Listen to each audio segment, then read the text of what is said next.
What that your name? Lane. Shrewsbury line piece. This name? Shrewsbury line piece, but then properly known as here is line piece. Me there before him ban and him ban. Everybody call on so me a gate and then gear right name. So me not say no. Pullet Lane line piece. Line piece. Because you email and something. Line piece. Yeah. Line piece district. Yes. Petersfield Post Office. Pullet Lane. I didn't call it Pullet Lane. The people call people around here. Okay. And what if people get damaged in the hurricane around here? Yeah, man. Lose them whole house and everything? Wow. So the government agency, them come in and come deal with them? Huh? Nobody from the government not come yet? Nobody. I don't see it. So, Uncle, we come? Yes. Nobody from the government. We live around 53 years, right? And I have never seen nobody. The Prime Minister come down and serve 3 times and he had never visited. No government, neither from Rada office, nobody no come. Only people are come and give really something, nobody. And we don't go to the center. Why? Oh, they're full, man. Oh, they're full and mix up loading. Okay. So now just go and hold on the thing around here, so. Just sit down, private people come and just anything we get, we satisfied with that going on there.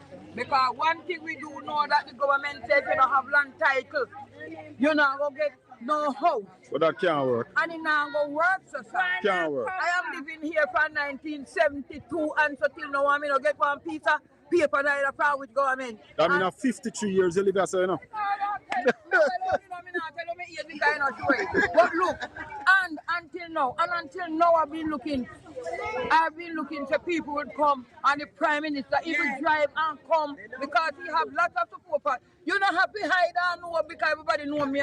What me I say, come with you and come talk to people because they have lots of people around here. Nobody come until now and we still sitting down looking. All right, Mama. Look like you just a come out. Like you never come out long time. What's that one?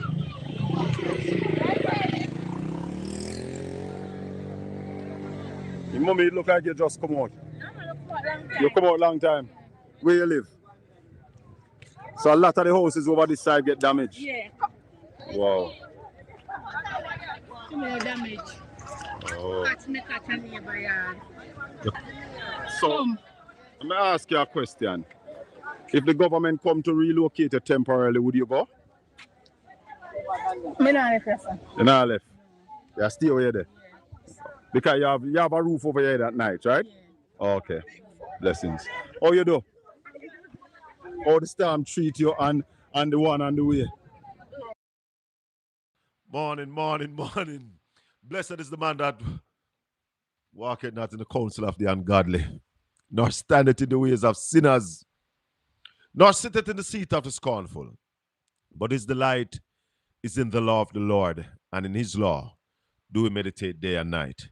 For we shall be like trees planted by the rivers of water, that bringeth forth our fruit in our season. Our leaves shall not wither, and whatsoever we do shall prosper. Welcome to the Colin Bell Show. For this, the 8th day of November, in the year of our Lord 2025. We still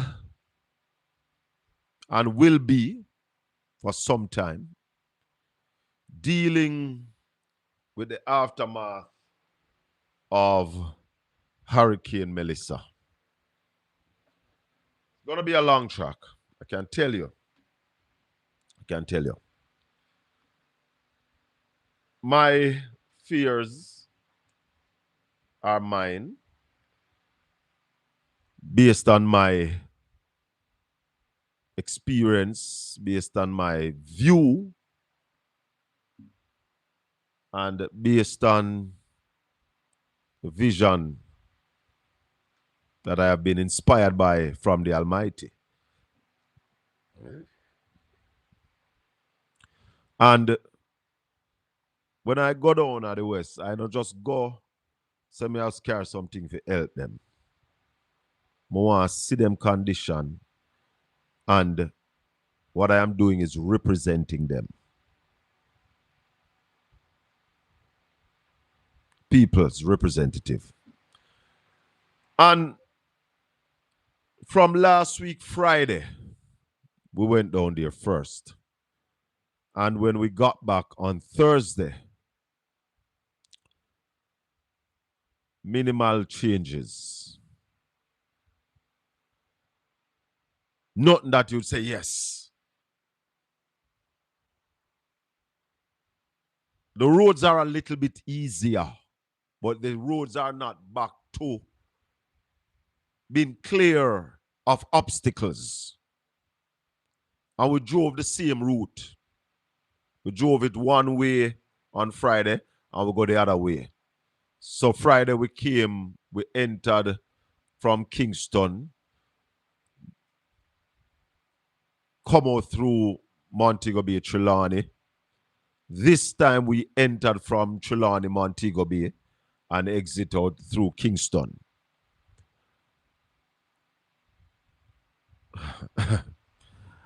I tell you something. If we can just unite, bring the thing together, we can rebuild better than we went in.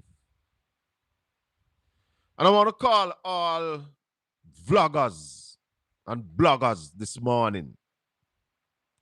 I make us sit down and have a rational conversation about how and what we should be doing now and where we should be now.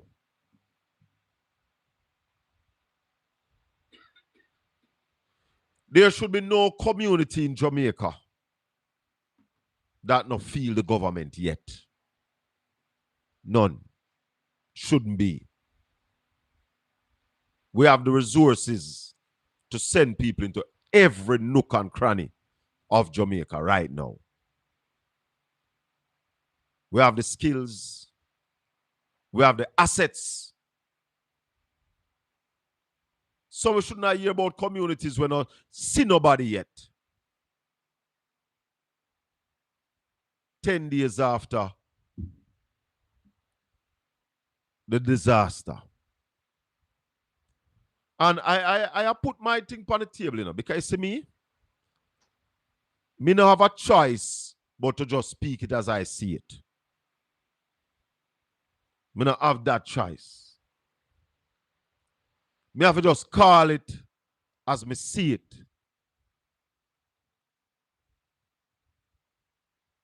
So you want. Eh? Or this? No, it's a move slow. The coordination of the relief, the organization of how we should be dealing with our people, not there. And too many persons are saying them no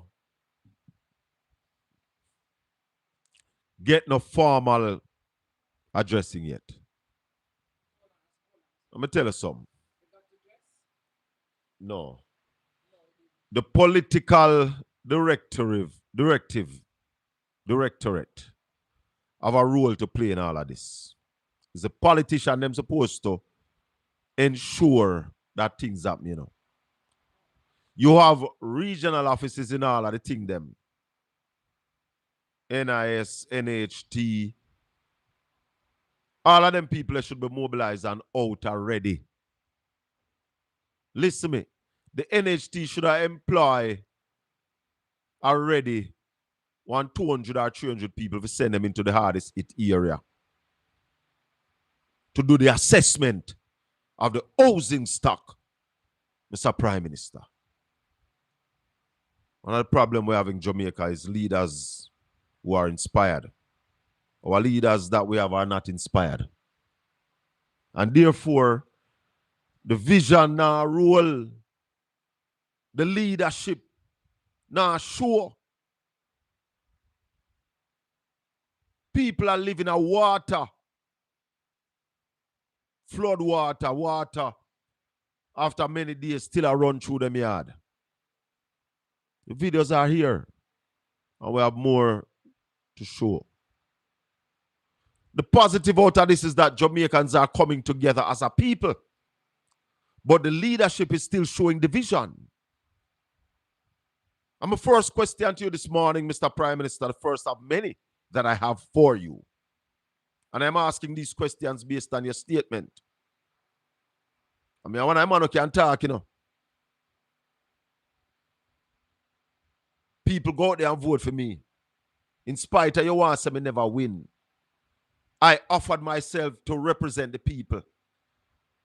And 1,335 people go out there and cast a vote for me and say, we would approve this man to speak for me so me can talk.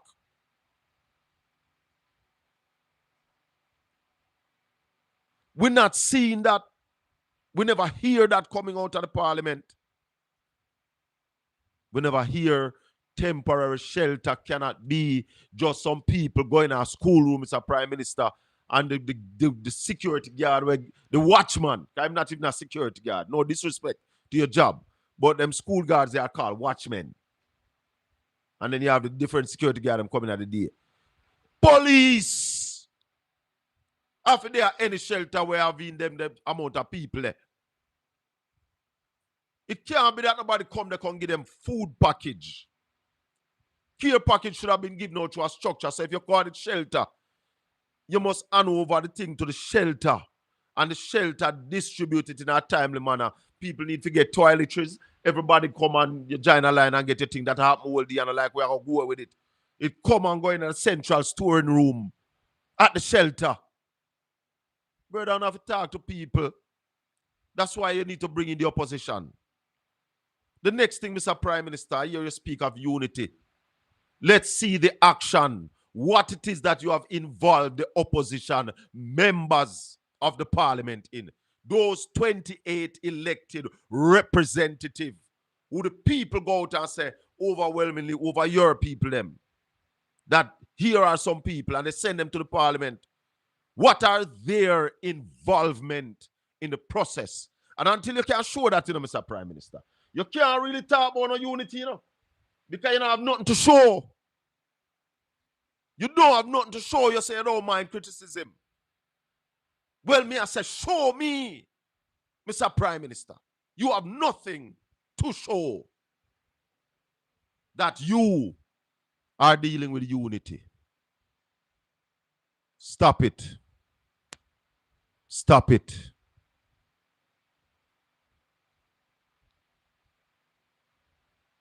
Open your eyes, people. Show me. That's all you need to say. Show me. Because when you give every member of parliament monies, that's not showing no unity. That is a duty where you're bound by. I hear this. Hear this. I said to you this morning, so call the vloggers and the bloggers, them, you know. Because, you know, there's a thing what we call critical thinking. And when you're not thinking critically, and your thoughts are being warped by your political lens, then you try and justify the party way. Now you see me? Anybody truth fall, that's how it fall. But I want to show nothing this morning. Mark Golden say, him believe that, you know, just a preliminary, just like how the Prime Minister preliminary of 6 to 8 billion US, it's a preliminary. Mark Golden is saying, on a preliminary, based on what I saw, $50 million per MP would be a start. I said to Mark Golden, no, it's not a start. That's still a little bit. However, when I hear people coming out on Bradley Avenue saying that Mark Golding is careless, oh, you could have made that, oh, you could have do that. I'm showing a simple maths this morning. The World Bank said that they will be paying out the full insurance amount of 150 million US dollars to the Jamaican government. That money is for the rebuilding of Jamaica. It's an insurance. Whatever money the government put up is from our tax-paying money. It's from the Jamaican purse. Right? And if you say to you, and look upon it and look upon how business work on average, and you say, all right, if you're a stakeholder in the thing, we'll put 15% out of that into rebuilding the housing stock. Watch this. 15% Zin of 150 million. Just work it out. When you work out that 15%, minus it, no, you say you're going to give 15% to the housing stock. So you're going to divide that 15%, which is about 22.5 million US. It works out to over $3 billion. And when you divide that by 63, it works out to about $57 million per MP. Hey, let me tell you something. Some people are reporter, so they can report on what is said. Some people are journalists, them investigate and them ask questions. Zin? But some people are visionary and some people are inspired. And I tell you now all the while, our thing is not about money. This is a work. But like Bob Marley said, if you do it and money, if you come out, I make the money come. So, yeah, 57 million. I work the thing, that's why I tell you now. And that is from one source. Now remember this. Nigel Clark is not the first man to insure Jamaica against storms. You hear me say? Nigel Clark is not the first finance minister to insure Jamaica against storms. There are other insurance money coming. I think one of them is about 90 million US. Omar Davis is the first finance minister to insure Jamaica against storms. I will chat to Ralston this morning too. Conrad O'Brien, we are calling you too. And we want you to call in because let me tell you something. We will not be tricked out of this. $57 million per MP is a joke to the members of parliament in St. Elizabeth, Westmoreland, Hanover, St. James, Trelawney. 57 million could do some good work in Portland. So that would be 114 million for 2 divisions. It would do some excellent work in St. Thomas, St. Mary. Maybe St. Anne needs some more. But you see, down at the west, Madam Producer, they have to talk billions. Because Jamaican housing stock needs some $1 billion to fix up. There are ways to do it.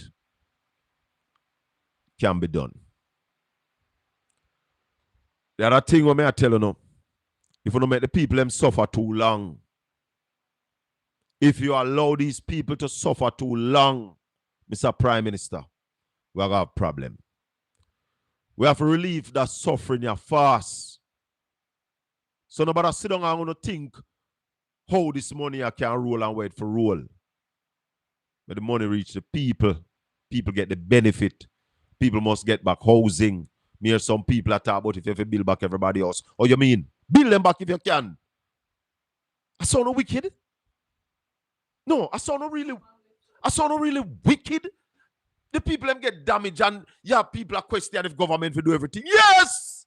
Government must do everything if you can. If you can do everything, Mr. Prime Minister, you must do everything. Oh, who the man? The man never ask if the government must do everything. Who know? I want the money. The people have no money for do nothing right now. I see 2 pictures Thursday. I'm going to take people in picture. I see a lady a map her house. White tile upon the floor and she a map it and no roof not upon it. You mean if government will do everything? What up? Brethren, let me tell you something. Once the government can do, the government must do all that it can do to ensure its people have roof over them head, food on them table, access to medical help, access to public transportation, and have security. It is the government's responsibility. I'm going to say people are ask if government must do everything. Man, I talk about $10 million. Prime Minister, come on, man. No $1 million can't in and not talking for down the west. You come to the parliament and you say 6 to 8 billion US. That's over $1 trillion Jamaican dollars. And you are saying that you have been very conservative and nobody not challenge you upon that. But you can't start at 10 million. All I know we talk, man. We out there talk on social media, look on some picture and attack. You think our building alone get destroyed on that? What do the money, man? You don't realize that the money is just materialistic. Them think a building alone get destroyed. Lives are destroyed. Vision, hopes and dreams get destroyed down there in a Jamaica. People don't start clean up nothing. People don't know where to start clean up. People don't know where to start. They don't know where to put nothing. Because right now, they might look somewhere to put themselves. Prime Minister, don't delay. Delay is danger. Don't delay. The longer you take, the angrier people will get. Make people see some action.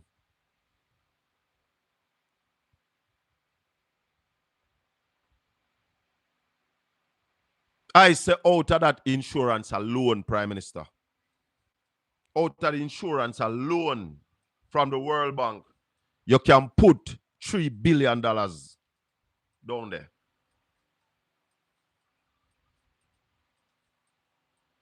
I don't know how people think when you think about your brother and your sister. Morning. Welcome to the Colin Bell Show.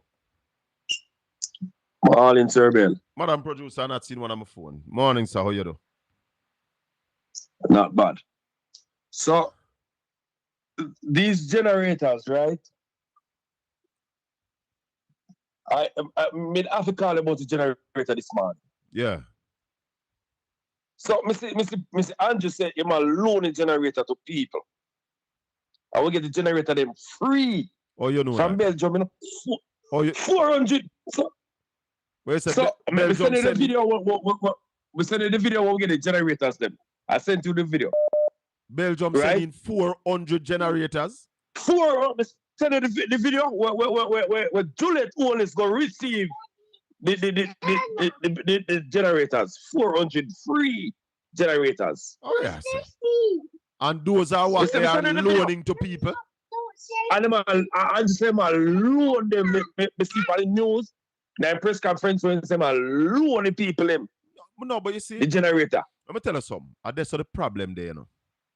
That's the problem there. Zine, something like that, the generators must be divided up and given to every constituency. Constituency, exactly. And the between the MP and the councillors. Because I believe the councillors, they must get give out to people in a critical area.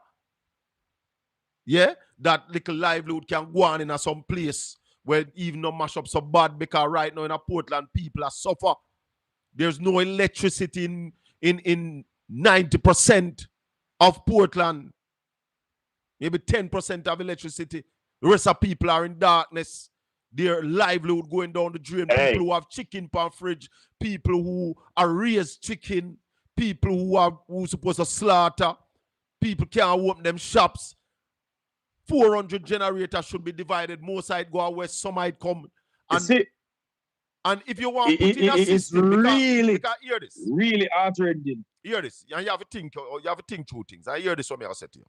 If you want to put in a system where you have the generator, them a move around. Because like, if you give some communities in Portland the generator now, and let's say we get light in another 5 days or 6 days, which I hope we will, you take them generator the back and carry them down. So yeah, me can understand. There got to be a system. You can't just give them away and left it. There got to be a system. So you have to understand where I say to. You see? But you're going to loan people. Yeah, but maybe you have to do that. Maybe you have to do that. Let's say, as I said to you, look at Portland, St. Mary. We don't mash up bad, right? Commerce cannot go on if we have current in some little square where you have a 3-4 shop, you drop a generator there, so, and a 3-4 shop run on it. You understand what I say? You know them little areas. Yeah, me understand, yeah. So you can load them. Because when they get back current, which hopefully should be sooner than later, because you have some place now down west, you know. When next year, then time you have them get current, got the on their side, you know. No, but me tell you something. Hold on, so let me just clear the point. Let me just finish the point. So when you lend, let's say, a Cornwall Barracks a generator, and a Windsor a generator, when they get back like that generator, they must go west. So, but me tell you something. Go ahead. You see, these generators are going to turn up back when election call again and give, right, to labor rights for free. How about you see? At disaster time now, we are getting a lot of aid, giving people every generator them. Yeah, man, but you can't give them. Hold on. There is communities. Hold on. Hear me, I say. You can give some. I am saying that. Yes. Some of them, I agree with you. Give some. You can give some. You have to have some for move round. That place I get current, you can't got a place that when I have none, we never get. Yeah, I understand all of that. So you have to have a portion where you move round. And then you have, me think where you go west for just give the people them. Give who you can give. Of course. Me the director of JPS said the river dry in western Jamaica. The river do what? The river is dry. Yes, because the grid system, he explained it as a river. Oh. Right? Oh, yeah. And he's saying the grid in western Jamaica, which is the river, is dry. Right? These are times where we are getting a lot of aid. Right? And private and private person and company and aid from overseas to the country. Government can do much well, listen, better. I challenge this than government. What they're doing. I challenge Andrew Holness-led administration right now that they can do 50 times better than what they are doing, 100 times better than what they are doing right now. Of course. And I challenge them on the fact that you have the resources, you have the technical skills, you have the assets, you can do it. They're telling them. Where's the phone? Oh, sorry, let me see. It's really disturbing. May I tell you? Brother. It's disturbing and really, really disturbing. It a trouble me. Man, empathy, man. I tell you, man. That trouble me. I tell you, and you see, what Jamaican have to realize, the wrath of the hurricane hit west, and it could have been anywhere in Jamaica. And the people have to understand, say, if I did centrally the wrath hit it, right, I see him treatment, and if I did east, I see him treatment. Right? Them tell us that sleep, man. Hold on, somebody saying, Colin, we get 401. Oh, 401 Belgian, and we got from India. So 401 come from Belgium, and we get some from India too. And I want to tell you something, Carla. I want to tell you something. And I want to say good morning to a lady, Miss Andrea Campbell. Mrs. Andrea Campbell.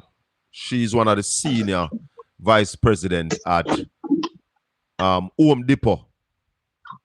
I want to big up Home Depot because I think on Monday, one plane load of things are coming from Home Depot.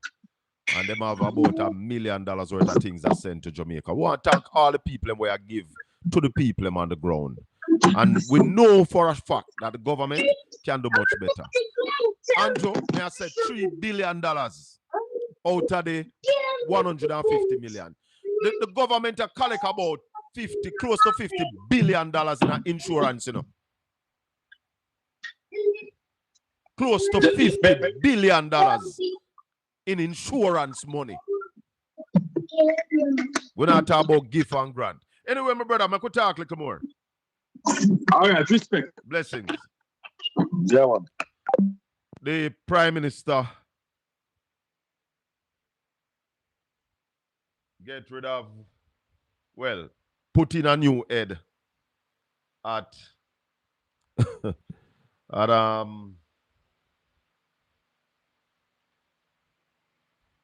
the ODPM. Man, did they act from when? And the man, when you listen to the Prime Minister in putting in the new head of ODPM, you wonder what's going on. You hear me talk about people who don't love people. I want to ask the people in East Portland a question, and the people on social media. I live in East Portland. I've not seen the former member of parliament on the ground since the election. Said I, Colin Bell, Shaka Fame, have not seen in East Portland on the ground the former member of parliament since the election. I'm asking if anybody who have seen her on the ground, please just indicate to me, because I am a little bit taken aback by the fact that lots of damage have been in Portland. So you hear me talk about West and get emotional, but a lot of people get damaged right here in Portland. And that's why when you hear me talk, me say, yeah, you might can offer Isaac 10 million, but it's not adequate. No, $57 million is more like it for Isaac in East Portland. And 57 for Darrell in West Portland. That is more like what needs to start. And that can't go west. That cannot go to the west. You're talking, and my vet, me dating. Me don't know. Me know say it can't do, you know. But you know, me don't think that should have leave out. Just that shouldn't leave out. Me know under pressure. Nikisha, that shouldn't left out. We will say it, but me do want more from Ian Hills. Yeah, doing was $10 million if it go where? Tell the man take that. And with all due respect, put that where the sun no shine. That cannot be in the discussion. How about the cliff fuse? You lose a fuse. What kind of argument that about $50 odd million you careless? What are you talking about? What are you talking about?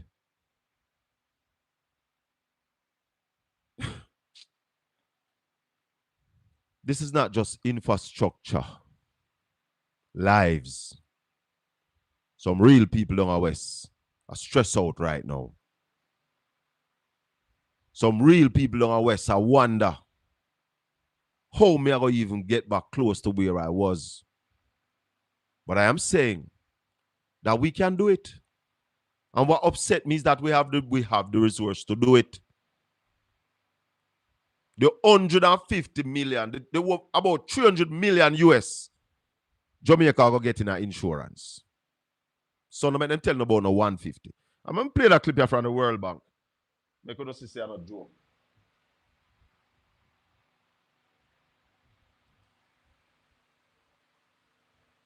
It's not a joke. I wonder if I the right clip me have in Massa. I'm not seeing the connection. Yeah, is it? Oh, got it. My bad. My bad.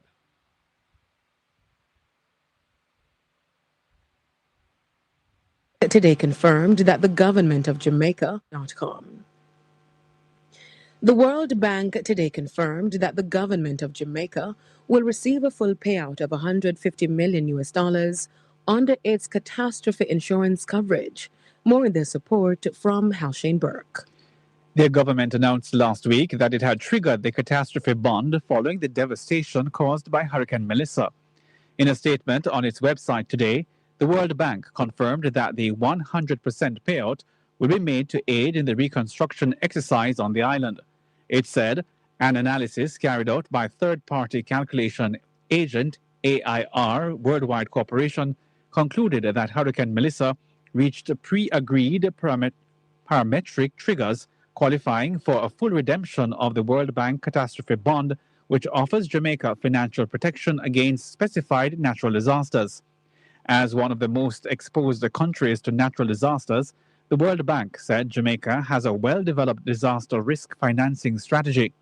Jamaica initially received insurance coverage against named storm events from the World Bank through a World Bank-issued catastrophe bond in 2021, and 3 years later renewed its coverage with the 2024 catastrophe bond. Catastrophe bonds transfer financial risks from natural disasters to global capital markets and are one of many financial instruments available to support countries in the aftermath of natural disasters such as hurricanes and earthquakes. Catastrophe bonds are recognized by credit rating agencies as beneficial to countries and form part of their disaster risk management toolkit. World Bank Vice President for Latin America and the Caribbean, Susana Guerra, said as Jamaica confronts the aftermath of Hurricane Melissa, its strong commitment to preparedness is proving its worth, allowing the country to move swiftly from relief to reconstruction and to use this moment not just to rebuild, but to leapfrog forward more resilient infrastructure. She added that the World Bank Group stands with the government and people of Jamaica to help rebuild stronger, restore livelihoods, and set a new benchmark for resilience across the Caribbean. Catastrophe insurance backed by catastrophe bonds are part of the World Bank's Crisis Preparedness and Response Toolkit, which provides developing countries with an innovative suite of tools to better respond to crises and prepare for future shocks. This includes fast access to cash for emergency response, expanded catastrophe insurance, and the option to pause debt service payments in the aftermath of a natural disaster. Halshane Burke, Radio Jamaica News. Now, as the country. So, you heard it. 250 million, 150 million US dollars. Conrad O'Brien, good morning. Hi, Colin. Morning. How you doing? Conrad, me no good. Me no good with what I go on right now. And yeah, people behave like them want you to be good. Morning to your listeners and your viewers, Colin. A number of us not good. You know, when we saw the desperation in Well, first of all, you see the physical desperation around the people. And then when you look into their eyes and, you see people are at their wits' end, so many of us certainly not good at all. But, Colin, before I get into the meat of the discussion that we want to get into, I just want to make a quick observation from the clip that you played just now. And I heard where the minister is saying thanks to the World Bank and so on. But it must be said at the outset, the World Bank is not doing anything for us for free. In this case, this cat ban is a cat ban that the Jamaican government, the Jamaican people pay very, very expensive premium. And we have had hurricane before that we have not been able to draw down anything on this cat ban in particular because we have not met the threshold because it's specific to certain thresholds. So this cat 5 really this category 5 hurricane allow us to draw down. So I just want to make that's clear by now. It's like you're paying your premium over the years and nothing happened, so you didn't get any benefit, and now it triggered. So I want to basically let our people know that. So this kind, because sometimes the conversation can shape in our way, where you have to say thanks to this and thanks to that, and then do something for your free. Hold on. Yes? This is not the only insurance we have against hurricane, No, it's not. Our disaster. This was not the first, because we hear some people, and Ralston talked to about it. We hear some people that behave like Nigel Clark are the first finance minister to insure this country. There are other insurance instruments that will be paid to the government. I think the closest one to that is about 90 million US. The government will be collecting close to 300 million US dollars in insurance bonds from this storm. Yes,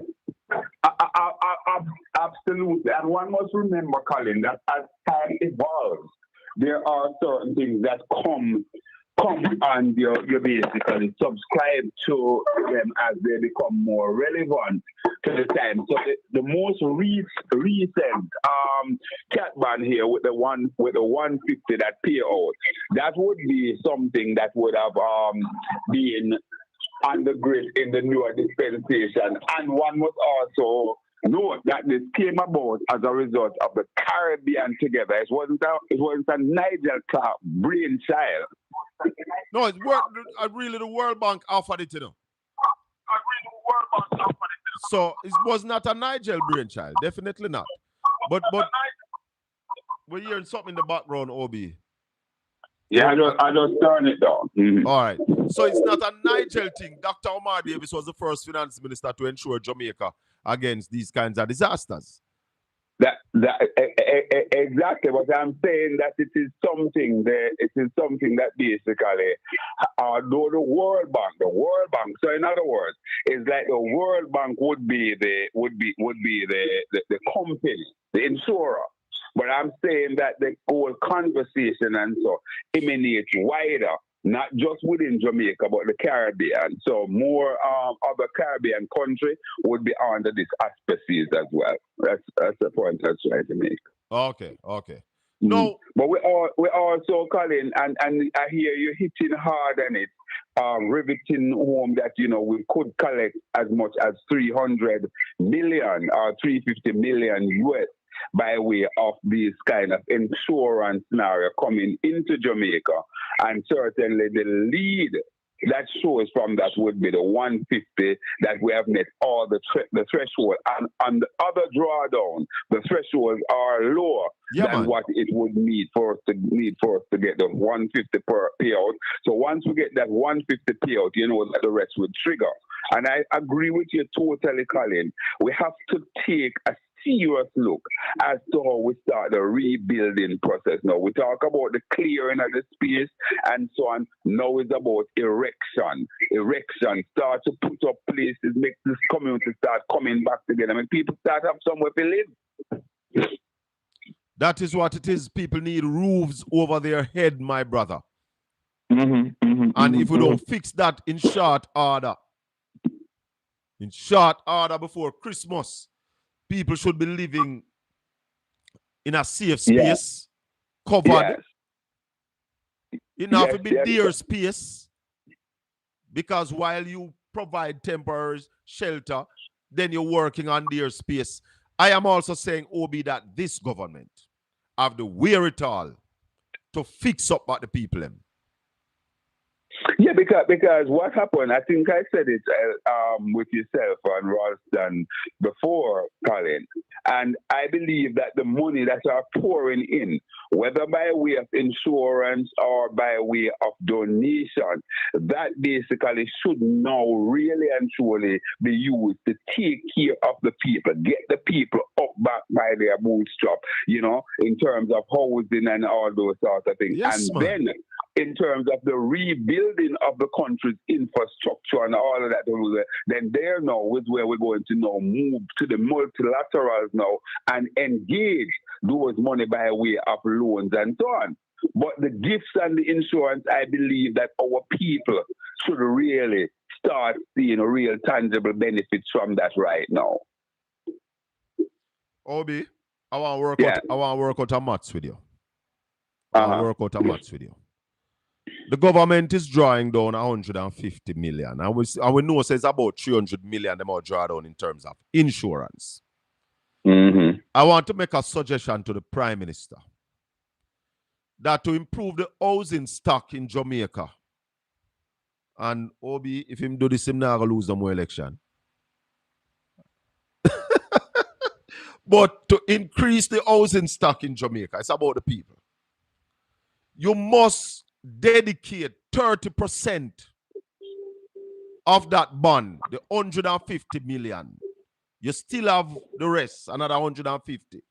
But 30% of the 150, yeah? Which is 100, which is 45 million US. Yeah? So that's worth it. So 45 million US. 45, 1, 2, 3, 4, 5, 6. $45 million times 160 is $7.2 billion. 7.2 billion. That could basically make a dent in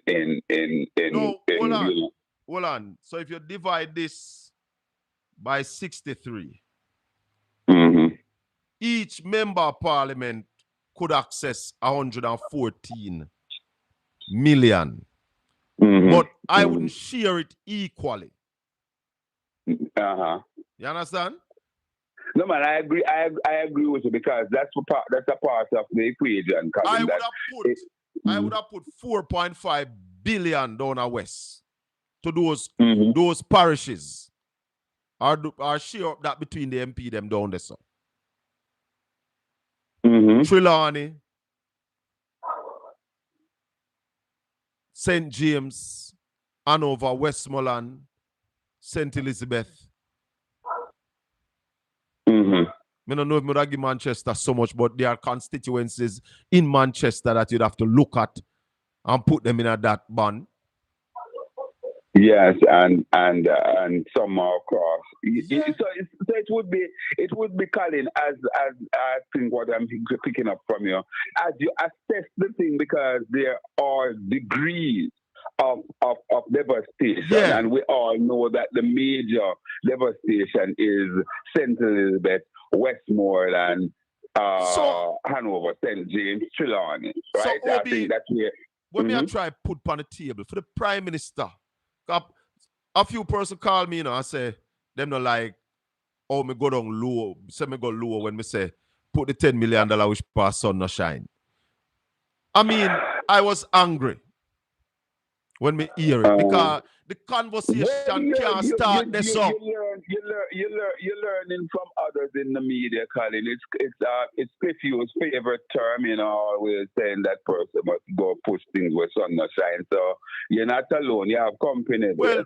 Well, this is the worst of the worst. It's an extreme situation. Let me use it, because this is extreme. $10 million go away. There are divisions in a Westmoreland and St. Elizabeth. When at in the division, you couldn't offer $10 million for assist So with no housing. know that the money is pouring in, Colin. Know that the money is pouring in and so on.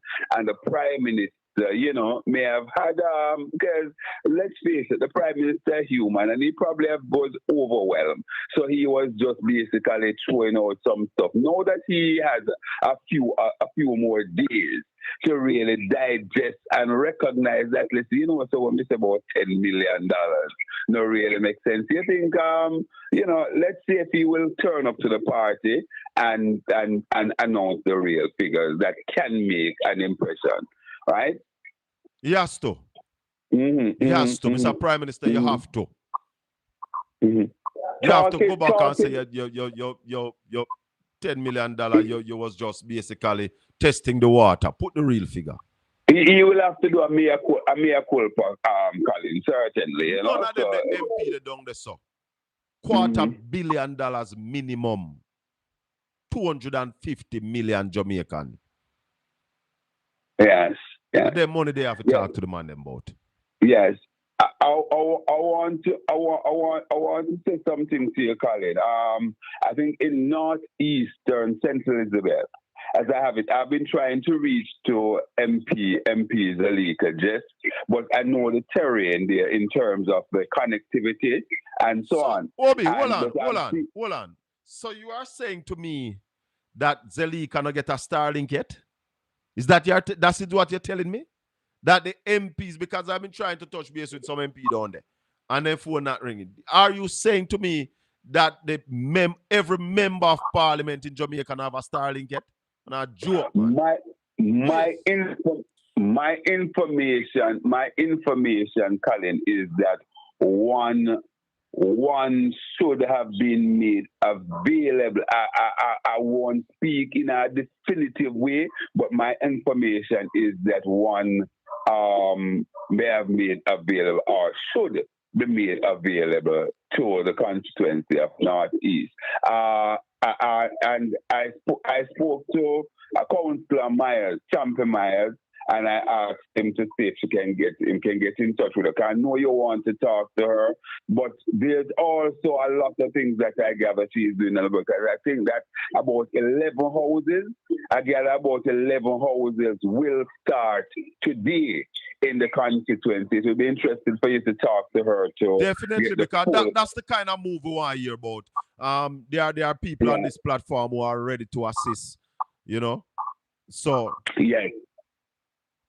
Yes, Colin. So I know that there are some kind people through your good space, Colin, who maybe want to reach out and so if anyone in Northeast is listening that may be close to the MP, you have a number, Colin, right? Yes, I do have a number for her because we've been trying to get to her. You've been trying to get to her. I've been trying, right? So I figure the connection's just not there, and I'm saying that by now, Mr. Prime Minister, every member of the parliament should have a Starlink mounted on them vehicle. That's all. In fact, hey, Prime Minister, you're supposed to be talking to all members of parliament, brother. Not just the GLP ones, A garbage. Hey, hold on. No one know if the member of parliament them can pick up them phone and call the Prime Minister and get him, and if them not get him call him back. Prime Minister, that's supposed to be your operation, Every member of parliament must have access to you, Yes. 63 only, You're supposed to have a WhatsApp group, Prime Minister, with all 63 only, Because it's so like you have different parliamentary group based on me hear them talk, There must be one with everybody, Of course you have internal parts group like PNP going to have their WhatsApp group with there, but there is that different. All of them are different, but you must that should be there. Yeah, there must be a parliamentary WhatsApp group. Maybe the clerk of the parliament should unite this and all 63 MP. But I do. But Colin, let's look at some of the solution as minute as they may have been, because everything is important.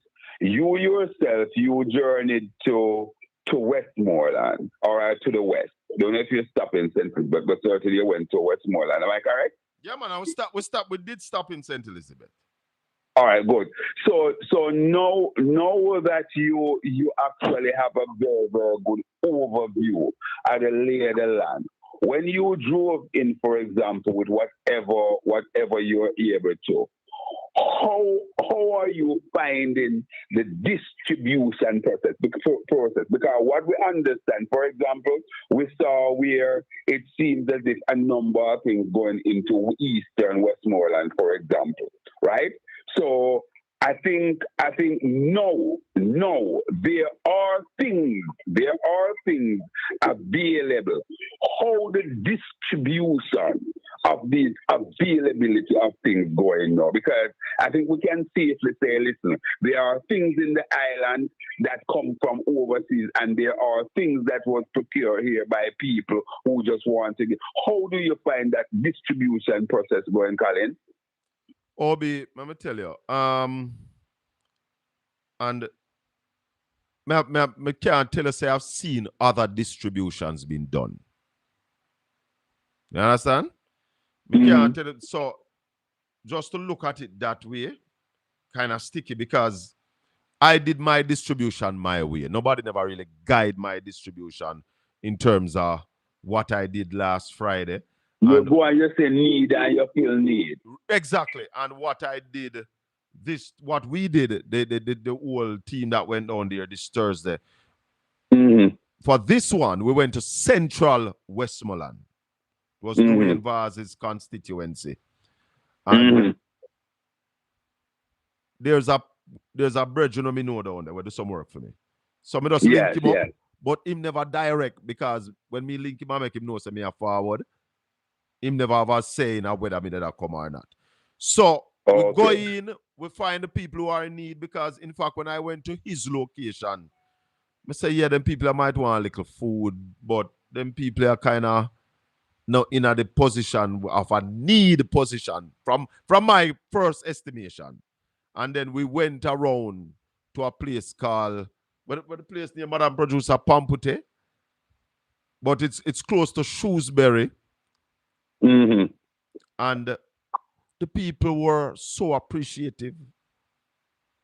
They show so much appreciation, Conrad, that may I tell you, they showed such appreciation that we just no say yo. Yeah, because you know, Colin, I'm saying sure I tell you something.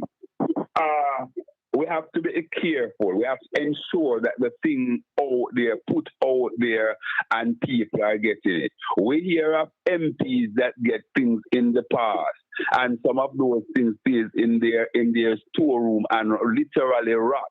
You know, it's not there. We see where sometimes election campaign take place, and at the end of the day, people may have X amount of T-shirts and armband and things like that in their storeroom when people were out there want the paraphernalia.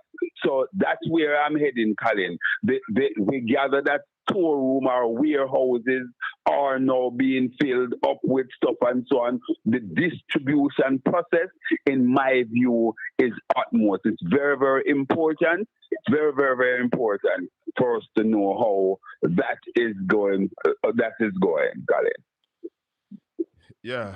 All right, Obi. Me go talk again, yeah? Yeah, man. All the best. Take Big care. up yourself. Yeah, man. All right. Yeah, man. Yes, my peeps. May I tell you, that was Conrad O'Brien. And there was a story on Thursday that I'm trying to load for you to see. It was a story of the producer met a young girl, a child, a baby, in St. Elizabeth last Friday. And the entire journey, yeah man, hold on. The entire journey she was hoping that she would see this little girl in Middle Quarter, St. Elizabeth again. And we went around there, we found her. Ralston, morning. Morning, sir. How you do? Good, man. Blessings. Ralston, as an economist, I don't know if you know nothing about building. But no more? building. Yeah, man. The Prime Minister said $10 million to deal with housing for the MPs down in the West. Quantify that for me. Prime Minister, well, the Prime Minister said he is a builder and himself the name number 10, the builder. If they know about building, they know say $10 million can't build nothing, not even a proper board house. So, why we didn't hear more uproar about it, against it in the parliament? I don't know, it comes like the man, well, you know, it's a theme side, I'm a big up everything with him, but the other side, I don't know I want to the man, them, brother, because me build things, and I know say $10 million can't build nothing. Brethren, when you go down a West, and you offer David Campbell $10 million to assist with housing, and then you publish that in the parliament. And then you have some people who think it's a piece of money, you know. $10 million can't build a good board house, man. May I tell you that? Tell me, Ralston, I don't know if you have it with you, the amount of insurance that the government will be collecting because of this storm. Well, the CRIF that was signed on to, I repeat that. The CRIF, the Caribbean Catastrophe Risk Insurance Facility, that was signed on to by Dr. Omar Davies on June 1 of 2007. We'll be getting 91 million from that. Them already give it 8 million. And we'll get another 68 million on November 13. And the head of CRIF, Isaac Anthony, will be coming to Jamaica shortly. And we will be getting another 21 million. So now we're getting 91 million, 0.1 million from the CRIF, which is 14.8 billion. Yesterday, the World Bank said the 24 billion, 150 million US, which was signed on to by Nigel Clark on May of 2024, and it goes to December of 2027, we'll get 150 million from that. So in all, the insurance money will come to about $39 billion. There are some more, you know, there are some more insurance money out there in Ralston. I think there's a 25 million US to, you know. And there's I don't remember, but when the thing the man, when Dana Dixon did list them out, there is another one that would add up with that 91 and make I think about 107. There's another one. And then there's a local $4 billion thing to and a $1 billion. No, them have 6.2 billion in the budget as a contingency. Yeah? Yeah. And them have the $39 billion. So now them have about 46 billion good in contingency and insurance. Right. So for them one where they didn't have the budget, is it there? You think it is there? Well, them said that. Sometimes you can't believe nothing what them said. But that's why I ask you as the professor if you think it there. Well, no, based on how they move, you can't be assured of nothing what them said. So we just hope it there. Yeah, man, you can't trust nothing what them said. No, Raleigh, what is going to happen now? Give us a trajectory of the economy, our debt to GDP, the US dollar, all of where we are looked upon now, because St. Elizabeth, the breadbasket, agriculture wipeout. Yeah, man. So I look at a widening of the trade deficit. Debt to GDP will go back to over 70%. While look at a widening of the trade deficit, while look for more pressure on the dollar. The Bank of Jamaica intervened at the foreign exchange market for the 26th time yesterday, and they're going to intervene again Monday. We can't tell you that. Because the excess demand yesterday was 42.5 billion. They put in 30, and the man they wanted 78 billion, 72.5 million. So that's another 42 billion overhang. So Monday they're going to intervene again. So far since the start of this year, they've intervened 26 times using 710 million US dollars, and then take 145.5 billion Jamaican dollars out of circulation. That process is going to continue right straight down to next year because the necessity to import more food. Food import will go up. More tourists are come and have no food, they are import more food. What is your projection for the dollar? Well, if them are keep it at say 165, 170, them are gonna use a whole heap of the reserves. So the reserves are gonna drop. So you are saying between 165 and 170. So you are saying even with intervention now, it's going to go about 170? 165, 170. Colin, the man might intervene from 158 now. And they are 160, almost 162. You mean 158? Yesterday, from 158, they might intervene? Yeah, heavily. Yep. So the interventions now have no impact. And now it's worse now that we have the hurricane, yeah. And now with the excess that we are going to import. Yeah, man. Is there anything that the government can do to basically hold this together, even to hold it at its present position? Can we continue to mark time now? Because we've been marking time a long time. Can we even continue that now? No, them things can't continue. We have to go for everything now. So what the man them have to do? Apart from the efforts of rehabilitating and deal with the people, them have to find sectors where can accelerate growth in the economy. And right now, the easy sector to me is the creative industries. It don't need a whole part this, it don't need a whole part that. The people that the talent that so that they must use. If you even say Babs, I try a thing, I use the creative industry to try and get some money. That's the easiest thing we have right now. But Raleigh, where Babs here though, if you do some concerts abroad, that's all right. Yeah, man. But no concert no needed at Jamaica. Right. No, we don't get the money at Jamaica. The money in at Jamaica. No, not do that. If you're going abroad, you get the money from outside. Asking countries to facilitate, you give them stadium free, you bring man, we need outside money, man. You have to man, beg everything outside free, but there's a bigger way. Ralston, man, that's it. Yeah. You are right. The creative industry, this catastrophe increase its opportunity. Yeah, man, the stone that the builders refuse have to be there at the cornerstone right now. But do you think the government would be willing, Raleigh, to, Madam Producer, do you think the government would be willing, knowing that we know that they don't know what needs to be known for them to really step out, would be willing to spend $30-40 billion in the culture and the creative industry to get it to kickstart the economy? Raleigh? Hold on. Raleigh? No. Hold on. My bad. Wonder if I made something. Hold on. Raleigh, you're there. Hold on. It look like you drop off at the next call. Hold on. I'll put you back. Look like we lose Ralston a while ago. I don't know how that happened. So let's get him back in the studio. You see, we have to be willing now. And this is the difficult part, you know. When you are going to try invest at a time. Oh, Lord. You're going to try invest at a time when you lose money. A lot of people can't do that, you know.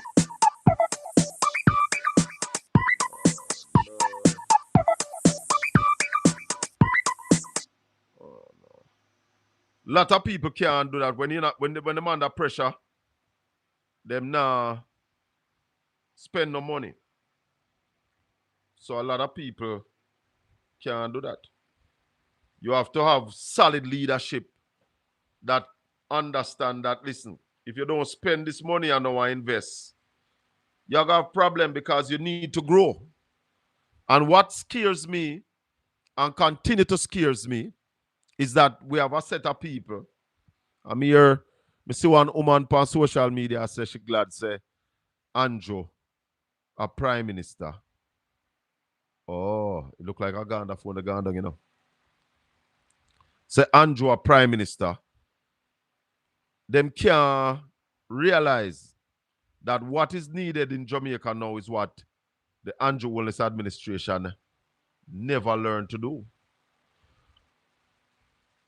Raleigh, let me sort this out and call you back.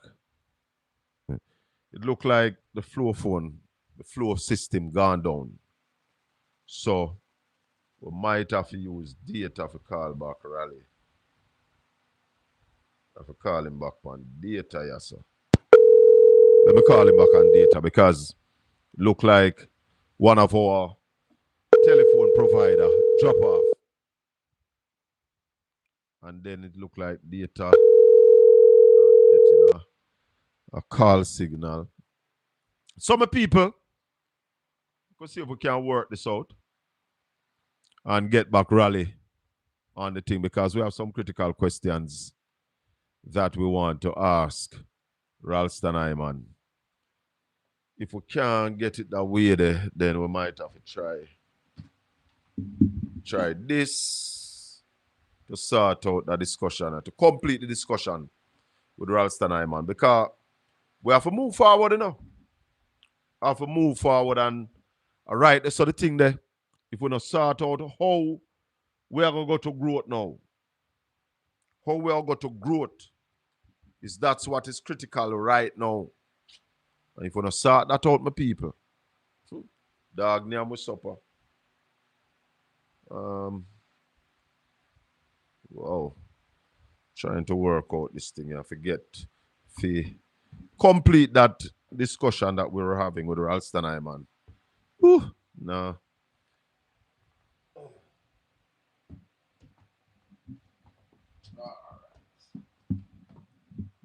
My bad. So, I'm going to try to get back Ralston on the line. If I can hook up this. Look like a network drop off. So, I forgot so. Let's see if we can. All right. I could try back Raleigh now. See if we can get him on the line. So, we have to now ensure, that we invest. And the question we did ask Ralston. Yeah, Raleigh? Yeah, the question I was asking you, if you believe that the government will be willing now to invest in the culture and the creative industry, spend $130 billion within 2-3 years to start, 2 years to start seeing the returns. Well, they're back, the country's back is against the wall now, so, and that is the only viable option at this particular point in time. So, yeah, they'll have to do it. Yeah, and we'll have to pressure them to do it because that is the thing that we need right now because that is the thing that can bring in the fastest amount of foreign exchange. But are they going to willing to ask how will this be done? How can this be done? Well, I mean, if they know how that, we have to pressure them and make them Prime Minister know. So the arrogance thing not going to work right now because the same arrogance gets rid of the problem that we're in right now. So we're not going to tolerate no more arrogance. We have to get the Jamaican people out of this suffering. And that is the best way to accelerate growth in the economy. So we're not going to tolerate your arrogance. Because I am saying that we're looking at, if we invest that kind of money, after 2 years, we should be able to look at $7.25 billion US. Well, that's the kind of spirit that we need. And then we drive to that 30 billion level. And when you look at Jamaica now, and I want to say to the Minister of Tourism, don't stop tourists from coming. There are people who want to go looking at the place, who want to see it. Well, he might tap on him, he say everything, he must start up back everything. So it might work, It might work. Yeah, and no, what I want to say to them, use the area as a part of the sightseeing. People who want to go and see it, don't stop them. Don't bother hide them from there, Yeah, and that's why you must now make the roads accessible, Mr. Prime Minister, and I move slow. Make the roads accessible. Start the cleaning up. Yeah, man, evacuate the people, man, clean up the place, man. Clean up the place, man. Send in the tractor beaters, send in the scrapers, send in the bulldozers. Yeah? Send in the backhoes and clean up the place, man. Evacuate the people, yeah? Fill on a multi-purpose stadium, National Indoor Sports Center, National Arena. Find places and put the people in. Money, training camp, and clean up the place, man. Yeah, man. Have medics on site. Yeah, and people where you need to relocate them, Prime Minister. This is your opportunity. Build them a house. Ralston, I work out a thing this morning, right? And I am saying, if the Prime Minister and the Cabinet allocate 30% from the $150 million to set our housing stock, especially in the areas that they got ravished, that would start the discussion of really building out those areas for resilience? Colin, you never have to do that. Listen to this. What I said to you, sir. I want people to understand that the people who partisan. When the man mash up the country and we get locked out of the international capital markets, our debt to GDP was 147% and nobody know how to deal with it. And the man then so have to pay down the debt rapidly. And Portia and Peter say we're going to take 11.45 billion from the housing trust. And the whole let's carry them go to court. Under the IMF agreement, in 2016, they were supposed to stop taking the money from housing trust. They have been taking that 11.45 billion for the last 10 years. So if you check up, that is almost $115 billion. Mark Colin has been consistently telling them to stop taking the money and use that bill up house. They have a chance to do that now. So, you follow me? So when him start with the $10 million, 11 points, yeah, that was an insult to the members of the parliament. Of course. Major insult. Major insult, man. Money is there to rebuild back the people most. So all of them minicans and waste people we are talking about if government must build back all of the house them. What you mean? If money did if build them back, what say you, Ralston?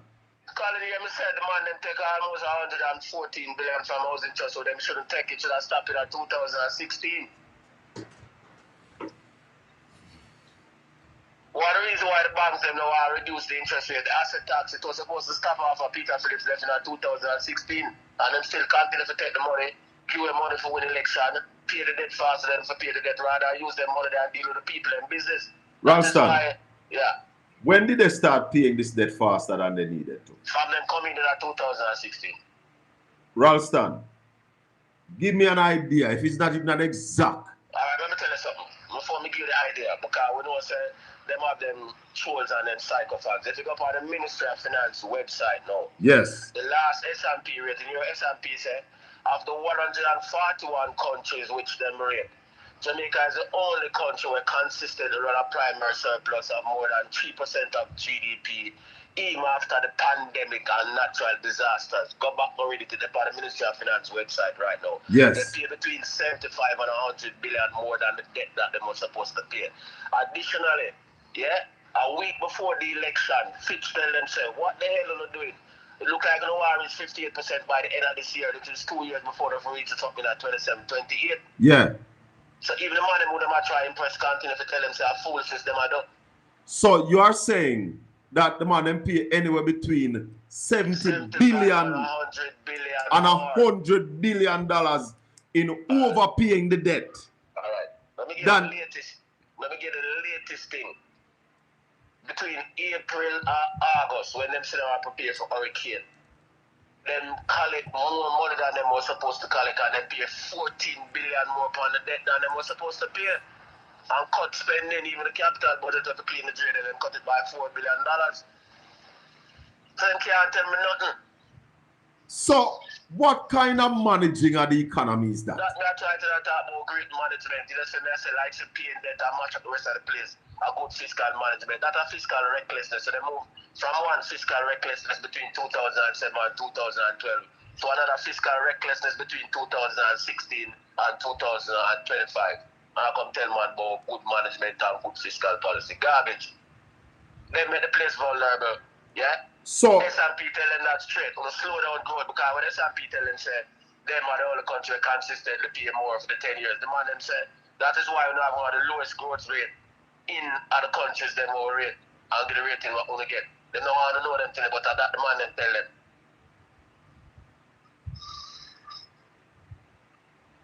Hello? Yes, man. May I hear your rally? Jamaica have one of the lowest growth rate in Latin America and Caribbean, and one of the lowest debt to GDP ratio. This has been tell them said. Even the banks them all collapse a little more without even the hurricane if we continue upon the current trajectory we're upon. Because the people them too poor for borrow from bank.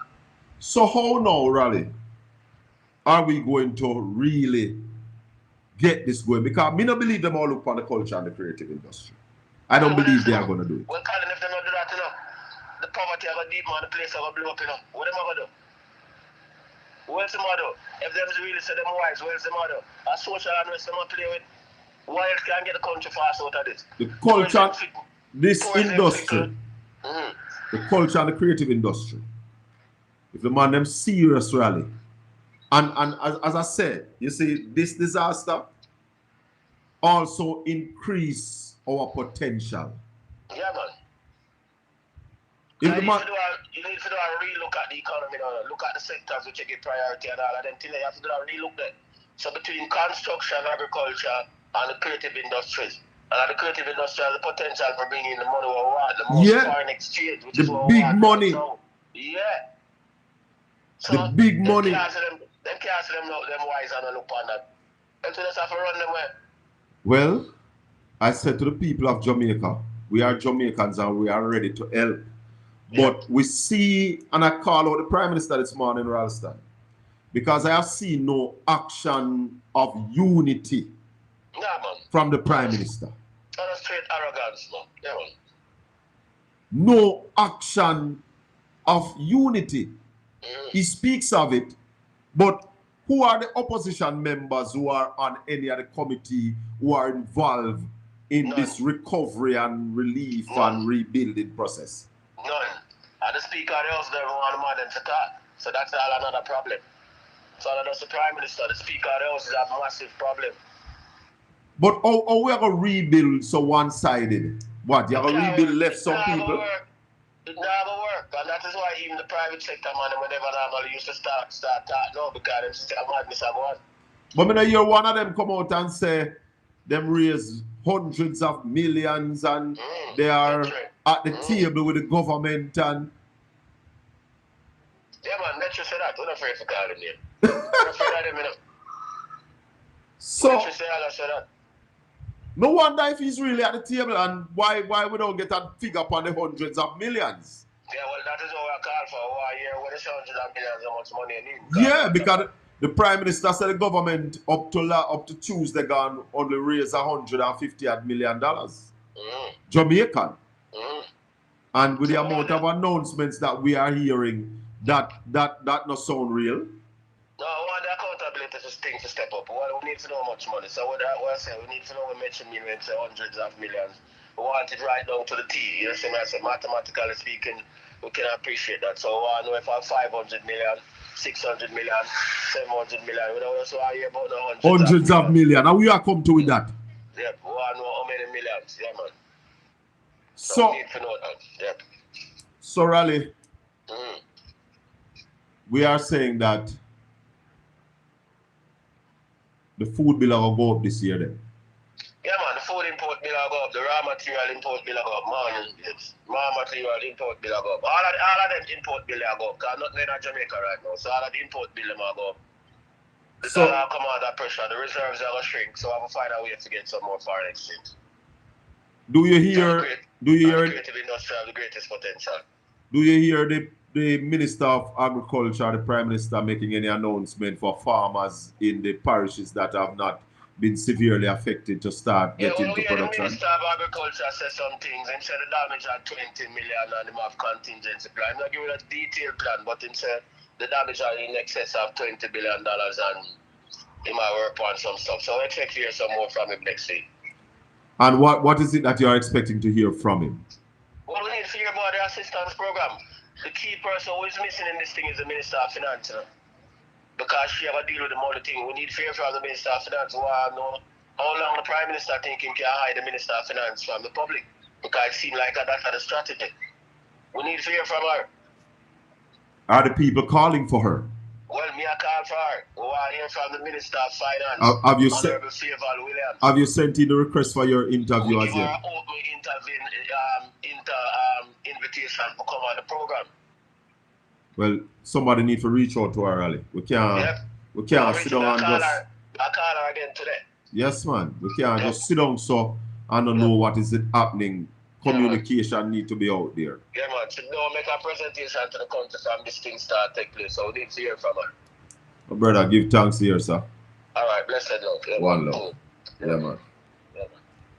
Ralston Iman, the financial analyst, Jamaica's #1 financial analyst. Ralston Iman. I tell you, nobody can test him. I'm work. I'm work. Madam Producer. Madam Producer. Wait. Step in a little. Because I wonder if I load this. I am trying. Is it a shorts? Go open it. Alright, no load. I was trying to find it, but the video. 876-804-7072. The phone line that open here. You can call me. Take time, take out this one for me.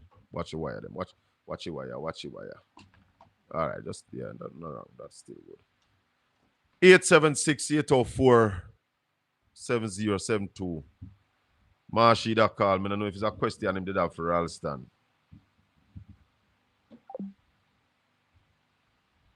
Had Ralston on hold on that? What? So we hear what is happening. We hear what is happening. And therefore, me willing to talk, Me willing to talk to the GLP supporters who willing to talk to me. Willing to talk to them. I want to hear from them.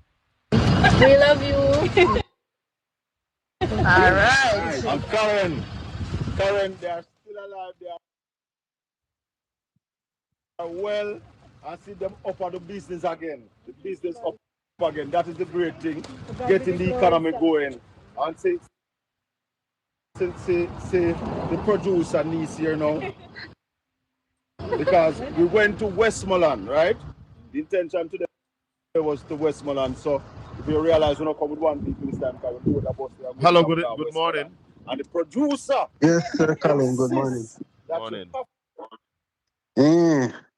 What we want to understand still, where how I have seen prior leading up to the election, they were saying the economy was in such a good state. Jamaica economy was good and all of that.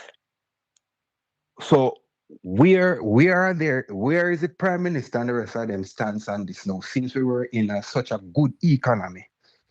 Well, I figure what they did, because you realize they are very much slow to action, because all that I'm seeing, I've not seen one thing that the government or anybody that was elected to represent the people of the country has gone forward in the aid and the assistance. From what I'm seeing, it's basically the local people themselves, the vloggers and some of the artists. These are the people like yourself and some of these people, but you are the people that I'm seeing actually helping out the people that are in need. Where's the government in all this? Well, but now I'll tell us that I'm not there no way. But me not see them. I am not impressed. When you see the helicopters fly, it's the government. You have one or two people who are able to deal with the helicopters, but it's mostly the government when you see the helicopter flying. So that is them out there. Me not comfortable with me see. And me will say well, but there's no way to be comfortable because they are lacking. They are very much lacking. I think you know what happened? The JLP government was trying to set up the PNP leading up to the election. I don't business where nobody wants to say this is not about labor right PNP and this is not political. If you any well-thinking Jamaica, if they were looking at what was happening, they basically set up the people, the PNP are the people that they expected to lose. They didn't know they were going to win the election because they were in a tight spot. The money, they swindled the money. They went ahead and they used it and buy all these votes. Basically, the country was broke. And now, the games and the card that they had played, it come back to shoot them in their own foot. And now they're scrambling to tie up loose ends and make things look pretty. The fact that, another thing that happened, I've never seen where any disaster have hit a country and the person that is running the country don't send out a team to do assessment and contact the person that is the head of that country and tell them, say, this is what we are seeing and this is what we need to do and this is what we need to organize and do. I've never heard of this government or this prime minister have no background or educational background in radar assessment and to deploy people in going out to assess place and come back. I've never and give a direct assessment of what has happened in the country, because all I see this prime minister doing is flying over with helicopter. Where is his expertise? Where is his background when it come out of this? What that Well, man him should now have have no done. background in it, you know, and that's why you have agencies like the ODPM. You have different agencies out there because the agencies are equipped with the technical people. It's just that politicians are trying to lead this thing, yeah, and we know that the politicians them not really have the technical know-how to really guide this thing, yeah. But that's what I'm saying. He had no technical expertise, but he was the one saying that he was flying over to do assessment. But it's not assessment, though. The Prime Minister, no. I'm not going to allow you to say that, because I don't think the Prime Minister had ever venture to go out there to assess the damage. Him go out there go see for himself, but then the technical people do the assessment. One of the things that I have not seen is that assessment being done on the ground. When you talk to the people, them say nobody not come to them yet. Somebody should have, people must be going around taking people's name and take pictures and get the data, get the database together. But that's not been done. The thing is really lopsided, and we the people are carrying food. That's what we're supposed to do, assist our brothers and our sisters. But the government should be doing technical stuff. What I see went wrong, the fact that the Prime Minister had taken the Office of the Disaster Preparedness Management and put it in his own portfolio, that should be a set and apart thing from his portfolio, and that's where he have gone wrong, Well, I hear Dr. Kirby. I hear people saying, yeah. Right now, if me had the Prime Minister, then I would tell you I wouldn't have that. Because I would want to be, and then the Prime Minister have all the opportunity too to be centered where he want to be. But ODPM must be allowed to do the work. And I don't think that they have been allowed to do the work they are since not giving that COVID-19. free rein, from what I'm seeing. From what I'm seeing, they're not giving that free rein. Basically, it's the Prime Minister who's running that. And I have no idea if he have that expertise to be doing that. And that's what I'm seeing. Being in his office no mean he might run it, But Prime Minister is still the head of the country, so he might run everything. He have a say in everything. Yeah, he has a say in everything, but Colin, what I'm seeing, he's not giving the people with the expertise to do what they need to do and come and relate it to the people. It's like he's trying to be the head cook and back washer. He's trying to take everything on his head. That's basically what I'm seeing he's doing. It's true. It's true, That's what I see he's doing. He's not allowing the rightful authorities to go do their assessment. What he should have done, I understand what you were saying, that he wanted to have a first-hand view of what happened in the country, But as a personnel, he should have been organizing with the opposition in the first place. They should have gone and sent out a team to see what has been happening, what has taken place in the country. That person or whoever, those individuals, should be the one to relate information back to them wherever they were, and then they could come together as an organized team, dispatch the people that needs to be dispatched, based on the assessment that was given to them, But I'm not seeing none of that happening. That's the problem. That's one of the problem, brother. I'm not seeing none of that happening. This man is trying to be a head cook and back washer. Everything that he's doing is just trying to make himself look good. Exactly. He's micromanaging. He's not allowing the people that were elected or chosen to do their job. He's trying to manage everything. I understand. Yes, you want to have a say, but let the people who have the expertise and they know how and they do how to do the things. But he's trying to do it all by himself, and that's not how it's supposed to go. Prime Minister is a policy maker, and he must make policies on the recommendation of the technical people now to deal with the disaster. And Prime Minister, we don't get off of the back foot yet. I don't see we off the back foot yet. Not hearing it from you, and I'm not seeing it on the ground. You see the same thing when they allow the opposition to walk out the other day before the storm hit, These were the same issue they were questioning, Yeah. And it's like they were so boastful of themselves.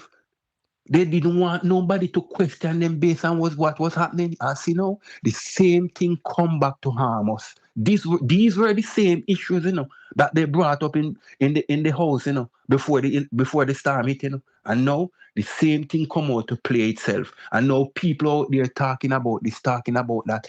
This is not the time for them to point fingers, because guess what? You know what happened? We spread we bed hard, and now we are gonna lie down in it hard. Very hard. We spread we bed hard, and we are gonna lie down in it hard. The worst is yet to come, There's desperation chipping in among the people of the country, There is desperation chipping in, and the worst is yet to come. Boy, Hungry. That scares Hungry. me. That scares me Colin, when you say the worst is yet to come. Colin, the worst is yet to come. The relief effort, what needs to be done, it is slow. When I said slow, it is moving at a tortoise pace, and desperation is slowly chipping in. Let it not be that we let this thing that we have an unrest in the country, because it's not going to be pretty. That is where me no want to go, Y'all hear me talk from morning, Those are my fears. Colin, I speak. Mr. Bell. I have said it earlier that one of the things that caused the problem, that caused this big problem in Haiti now, was that massive earthquake, and the relief was not dealt with properly. And that's exactly what's happening on the island currently. I'm begging Prime Minister Andrew Holness, put members of the opposition on the committees. The committees that you are setting up to deal with the disaster, you must put members of the king's opposition on these committees. If you don't do it, Mr. Prime Minister, we are going to continue, because we have been, at that opinion that says you have things to hide. It will not be transparent, and there will be no accountability. You must put people who are considered independent, both sides of the aisle. The elected representatives must be on the committee, sir. All that I see as you talk about that, that's so right, because all that I've seen, it's just like a one-way street. It's a one-sided thing. Nobody of the opposition, nobody of the public sector, is just him and his ministers are appointed to deal with the welfare. Because I'm telling you again, all they are doing is trying to make themselves look good for people to come out and say, yeah, Ray, and hey. This is not how it goes. This is, as a result, what happens affects every single individual that walk, breathe, and sleep on that island currently. The Bible will tell you, saying, if a jackass bring the word to you, you're supposed to take it, But guess what? They're full of themselves, and they're all in their pumps and pride. They want to take no instruction. They don't want to take or hear nothing from anyone else but themselves. But as I said, desperation is slowly chipping in. And guess what? It's going to set us up for an unrest in the country. We need to act fast, and we need to act now. What needs to be done, this Prime Minister and whoever is there, is to lead, to step aside, stand up there, delegate. You are there for delegation. That's why you have 63 members or whoever that was elected. You have what, 40-something, and them have whatever the number is. You have person that was elected as an individual that was chosen to become the chief commander and to lead the country. Sit down and delegate. You're not supposed to be there trying to take everything on yourself and make yourself look good. That's why you have the other individuals that were elected, and they need to sit. He needs to sit aside, stay where he needs to be, delegate, and allow the relevant authorities to do their job. All right, my brother. Thanks for the call. All right, brother. Blessings, brother. Yeah, blessings. One love. 876-804-7072. Madam Producer, you ready to give the people your tape on Thursday? Welcome to the Colin Bell Show. Good morning. You're live. Morning, Colin. Yes, it is man. like 5 years trying to get to you. Quick point to go, my friend. Yeah. So, with this hurricane relief, and I think we started out on the wrong foot. I shouldn't say we, I should say the Prime Minister. If you're Prime Minister and you are trying to tell us that you are fighting this devastation on a united front, in that is an inclusive affair, why wouldn't you, on your first flight down to the West, invite the leader of your position to take a flight with you and both of you see what is happening? And that's why I say the Prime Minister not have nothing for show when him talk about unity. There's nothing to show. Show us that action of unity. Colin. Listen, Jamaica is in a place, Colin, where all the bureaucracies and red tapes need to be shoved to the side. Allow people to come in and try to centralize. What they should do, is allow the opportunity for everybody to pour in and help. And then what they must do now is not a county level, Cornwall, Middlesex, and Surrey, ensure that you have a central point of collection and distribution. You can go from county down to parish. You get what I'm saying? From parish down to constituencies. Because it Colin, when I watch you go down there, I'm going to watch colors, I see something on Color Smith show, brother, one little girl, I have the chuck to take off. That look dangerous, and I'm have to beg her to jump off. And she jump off, see way. Colin, man. Well, it's not a voice now to the youth. I tell me when the youth say, I have to go through the water, just like things in mother and in youth, them things they break me, And we see the man in a party, then see them act like it is all dandy. People need just more than food at this point, Colin. We see them in my house, Long Island River, and every time me try to eat my food, I remember when we see them, put on my food, brother. Then that's why I tell you, brethren, some people are going like I just house mash up down there. Lives and dreams Colin. And emotion. Colin, the people them lose them papers, them documents. Some of them can't even show you say them own this them have no justification. Everything has been gone. Rebuilding for them people, it's like beneath scratch, And them can't rebuild the same way or the same place, You cannot. We have to also understand that some of them people where we have living at the swamp and live on the level. What we need to do is plant rice in a them place there. We have to regulate that. Yeah, man, we have to go plant rice in a them place there. And give people proper place to live. We're not short a land, We're not short a land. No, Colin, we're not short a. We short a organizational skills. And I think vision. This is where we short a vision, brother. That's why we are perished. No, who you say that, Colin? A leadership is shorter, We short well. Because you have people with vision. You have people with vision. You have man like you. You have Colin. You have Alston Ayman. You have many other people who have the fortitude. But leadership to get the vision together. Thanks, brother. Thanks. And I mean, this kind of where we are right now is that I think our Prime Minister is so entrenched in his style of dictatorship, leadership, that now he's in a situation where he should step out of that realm. And they can't do it, they don't know how to do it. They don't know how to do it. And the people, they must suffer if this killing it. Colleague will even know. Say when a man hungry, but him have him house to go sit down in a comfort zone, he will be a little hungry, Yeah, a man hungry and come out of my house, Just stay in my house and hold him thing, But you're not on your house, All right, I'll give you a joke. Hold on, I'll give you a joke. I grew up very poor. One of the time, many years my mother don't work for. My daddy never used to mind me. See? It was me and my mother alone. My mother had 3 of us, and when things get hard, my mother had to ship with 2 of them to feed them father people them. My sister and brother one live a Rockall, one live a Bourbon. And me and my mother juggle it out because my mother people not take, my father people not take me. Zin? And let me tell you something. When hungry liquid sometime, when my mother clean that house, you see your face in the red work shine board floor. House clean like whistle, not a spot, and we got nothing to eat, and we did this up. But me can just imagine if we never did have nowhere. At least we had a roof over our heads. So when you say it a while ago. When you're hungry, you have your place where you can go lay down, wake up, cool, and nobody can see that you also go on in your place, brother.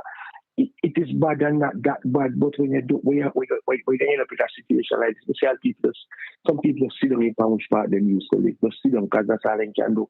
Sit down and there's nothing there. Right. Not even the next dry suit of clothes. Much more food.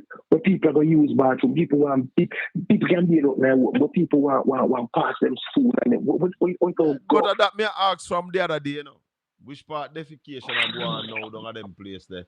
We lose all of the housing stock. No house, no did there. I'm people. Let me tell you something, You see when you see on social media, Colin, when you see a people speak politics via social media, they're not Jamaica, Yeah, but you see, let me tell you something, brother. The videos that you see on social media, most of them are true. But what you are seeing is the buildings. You know, see the people them will mash up. You have to go see the people them will mash up, see the expression on their faces. Brother, me see a lady, a map a house. Hold on. When we are heading to White House, I don't remember that you heard the name. Me see a lady, a map a house, white tile on the floor, no roof, brother. And she a map it. Me see a lady sitting in her living room. They are, I think the front wall they did it, but no side wall and no roof. And she's sitting in the living room with her hand on her jaw. She don't know if you do Colin, and this she have. So you have some guy attack. Them not understand, say, and not just the building them mash up. Everybody do what people, lives and dreams what is going and to be business. I just actually needed now and going forward is a lot of counseling on this trauma, People are seriously traumatized, And in Jamaica I have this attitude to like not pay too much attention or enough attention to mental health because then things say if you're not dirty and you're out of garbage pan, you don't have a mental problem. I'm saying to you that we're going to have a lot of this going forward because I know everybody mash up and never have nothing. You have people that are very independent, very proud people. But listen, when you go out there, you can see that, When you go out there, you can see that some of these people, maybe they would even call to you if them never in this position, There you go, Colin. You understand? You have a lot of proud people out there. People who are proud, but them get damaged. Yeah, them meds mash up. I have a friend, I have a sister who works at the tax office, and she rolled in a Westmoreland the other day, and she said to me, no, down there. She said, listen, man, not even people have their money in the bank and they don't have access to it because there is no light, there is no internet, there is no, they can't get their money to even help themselves. People have little money in the bank. I tell you something. Can't even get it. We didn't bring down any rice. And one of the youths said to me, boy, if you could just bring some rice, because even if we have the money, we can't get rice. Goods are scarce. But thanks, my brother. Thanks for the call. Yeah, man. Big up yourself, Colin. 876-804-7072. Just send me back a message, my brother. I never get the last part of what you were trying to say. Marshy. Oh, you do, man. Morning. Morning, walk on. Me there. Me say at a press conference, me see Nikita Birchall cry. And, me understand her passion. I understand what she really feel why she cry. And I made a remarks that we don't vote for people to go cry. We vote for people to go and put foot on ground and get serious from them people here. Because if then she say you're weak, then trample upon you. But I saw a clipping and a man was giving out something. The man, it was Portland Spice TV. And the man, what did I give out? The man there's a man named Colin Bell. I think you know him. I think you know him very well. And I saw a lady there, and the lady was begging. And it's like she don't have the strength like the adult to push her. And I watch her. And I watch her good, and she just stand up one night time. And I say, oh my God, I wish Colin could have just honor one of the bags. And you know, because it's like she give up to fish that she now go get it. But she just stand up humble. But then when I look, I see she get something. And you know, it eases the tension off of my mind. Yeah. I understand what you know, I want to understand. I can only imagine how those people feel. Because they're under pressure, they're hungry, and they are in need.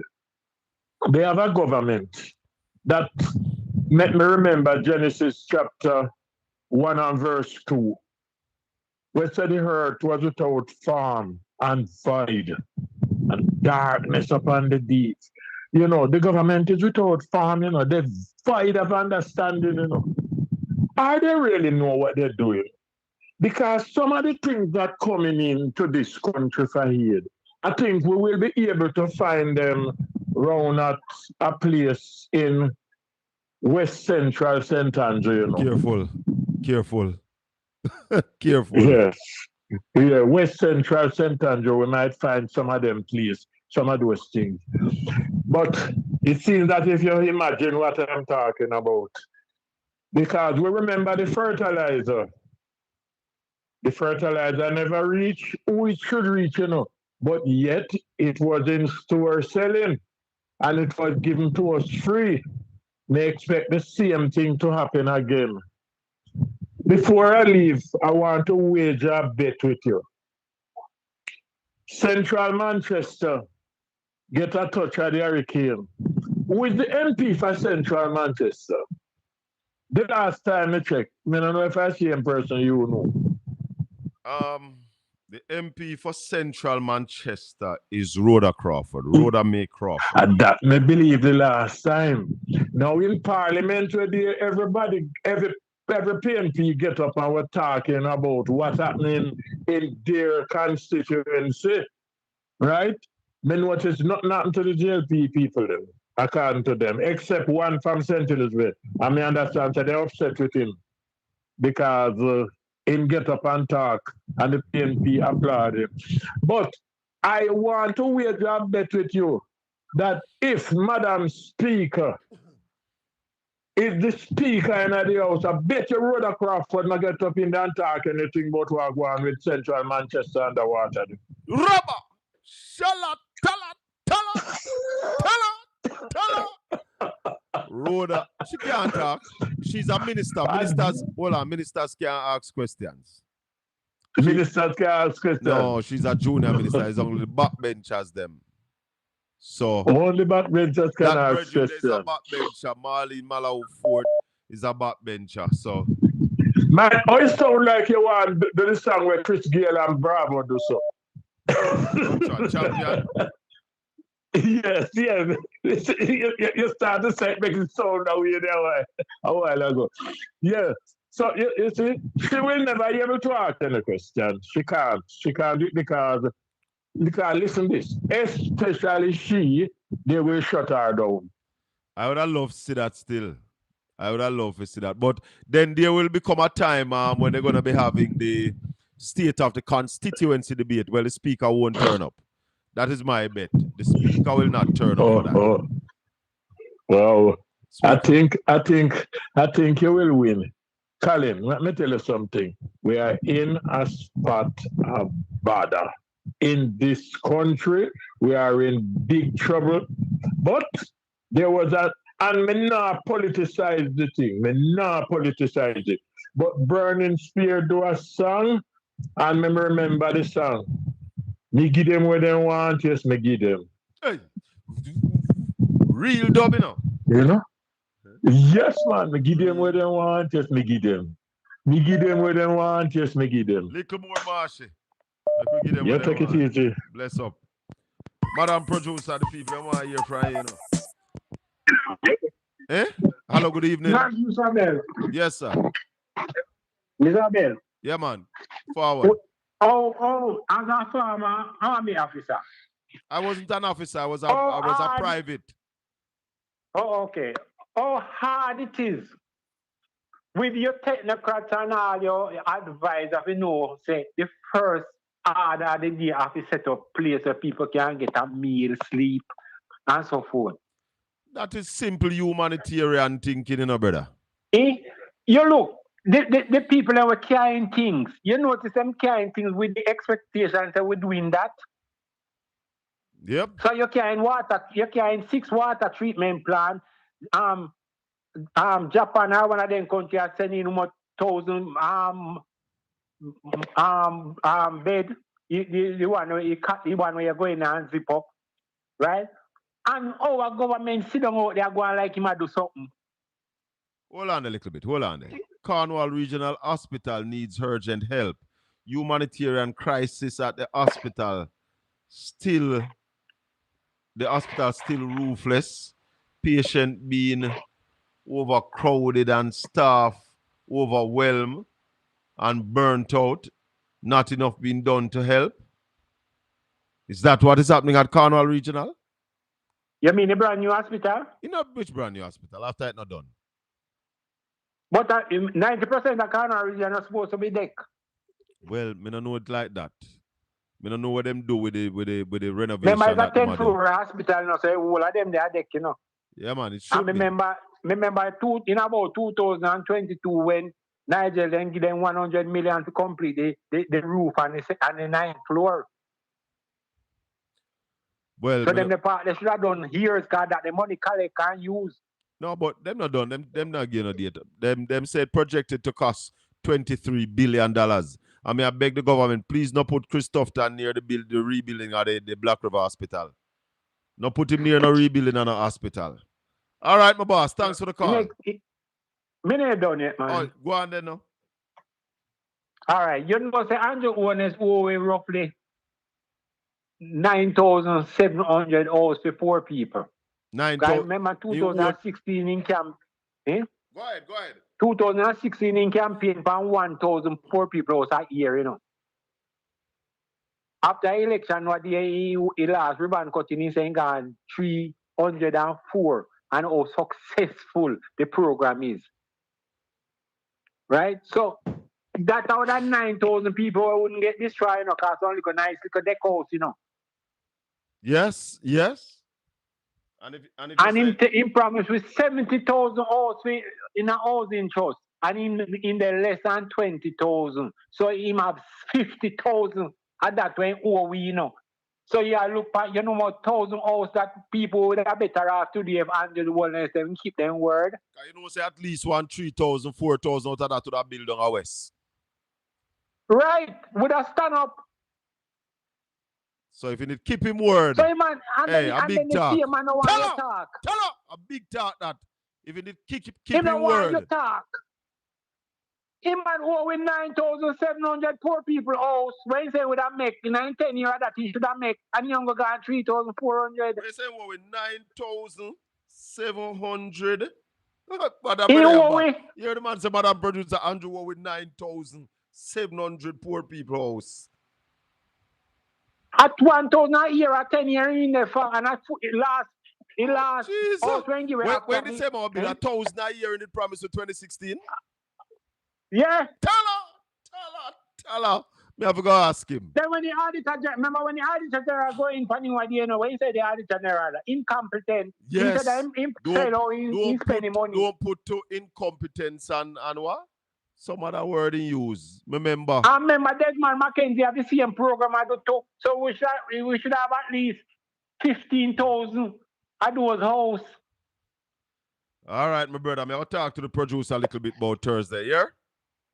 Yeah, man. Bless we'll talk again. So, Madam Producer, tell us about Thursday. How was Thursday?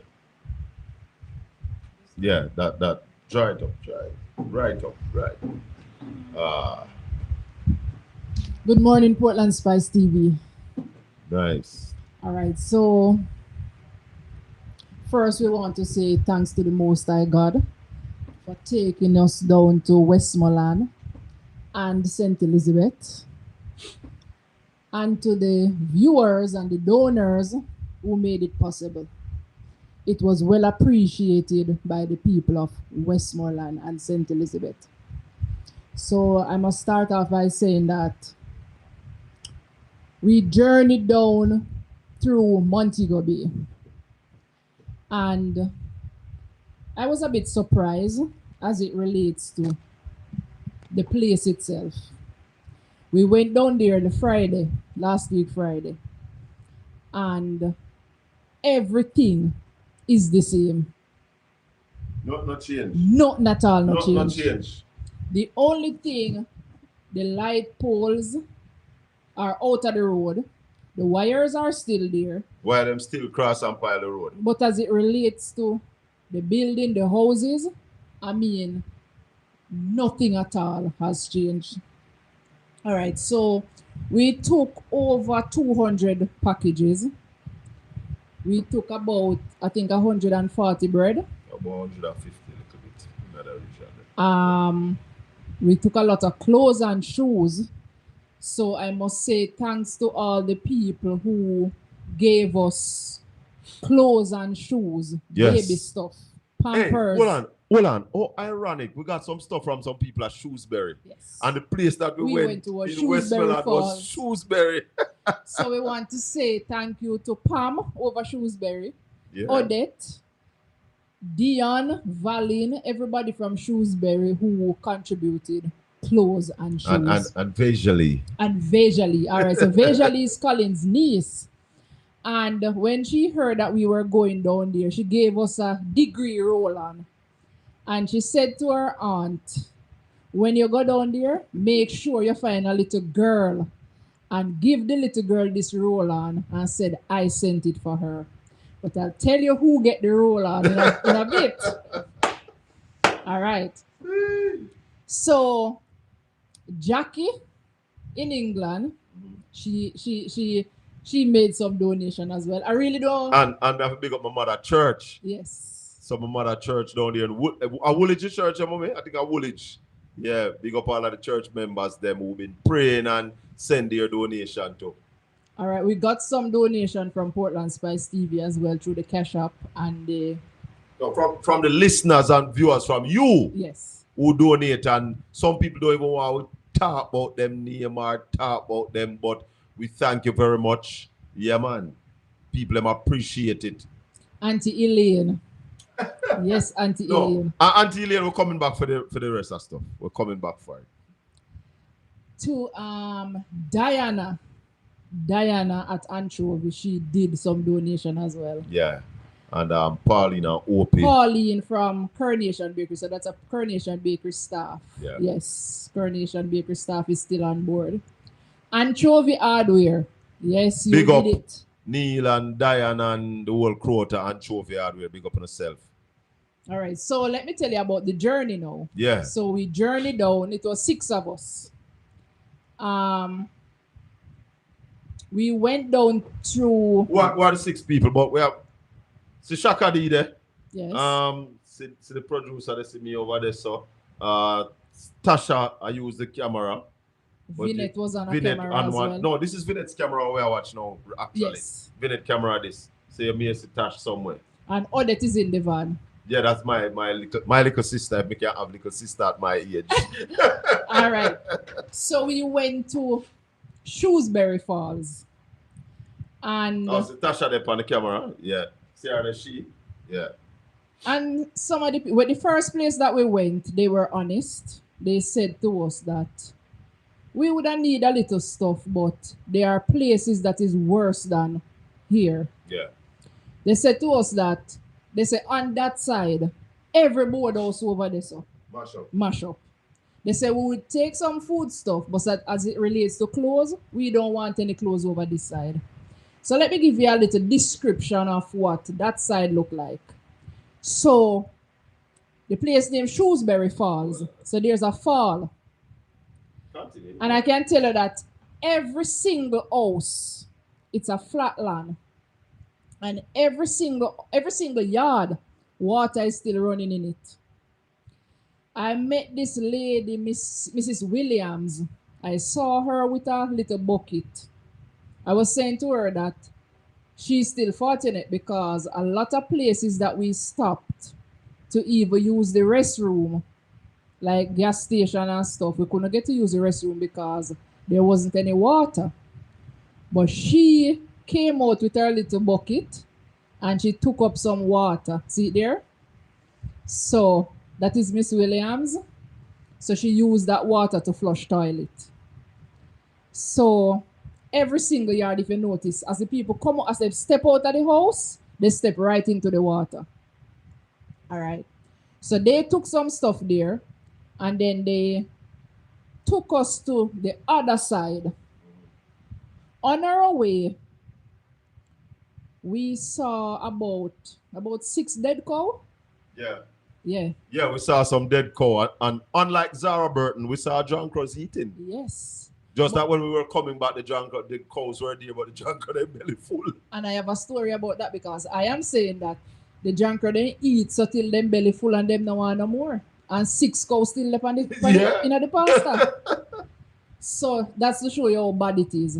All right, so we went over to the other side. And we met this lady. And she said to us as well, we kind of get some damage around this side, a lot of damage, but we don't want anything. But there are other people who really need some stuff. So we asked them to call them. And people, I can tell you, when we started to hand out stuff. Hold on, Carla. Hold on. Continue. When we start to hand out the stuff, I couldn't believe when I hold up my head. Me, I said, where people come from, sir? And the people there, they really needed this stuff. Really needed this stuff. At one point, Odette and myself, we were sitting in the van. And one of my foot was stretched out. And we start to, because after the food package is finished now, we start to deal with the clothes and shoes. And they pick up the clothes them and they start to shear them and they start to pick out what they want. And when they take up all the shoes, at one point I feel my right foot going up. Somebody and then I realized that somebody had my shoes in their hand. And if he said, no man, I'm a foot that. And the man turned to me and said, oh, are your sneakers, boy, you better take it off and leave it with you when you go. Hold on. Hello? Yes, we have a caller. We could take the call. Go ahead, caller. Yeah, good morning, Mr. Bell. Yes, sir. This is my concern. Yeah. I don't understand how one man hold one island hostage. Who that? Who hold the island hostage? The Prime Minister. No, man, the people them choose him to be the Prime Minister. I don't agree with you saying hold the island hostage.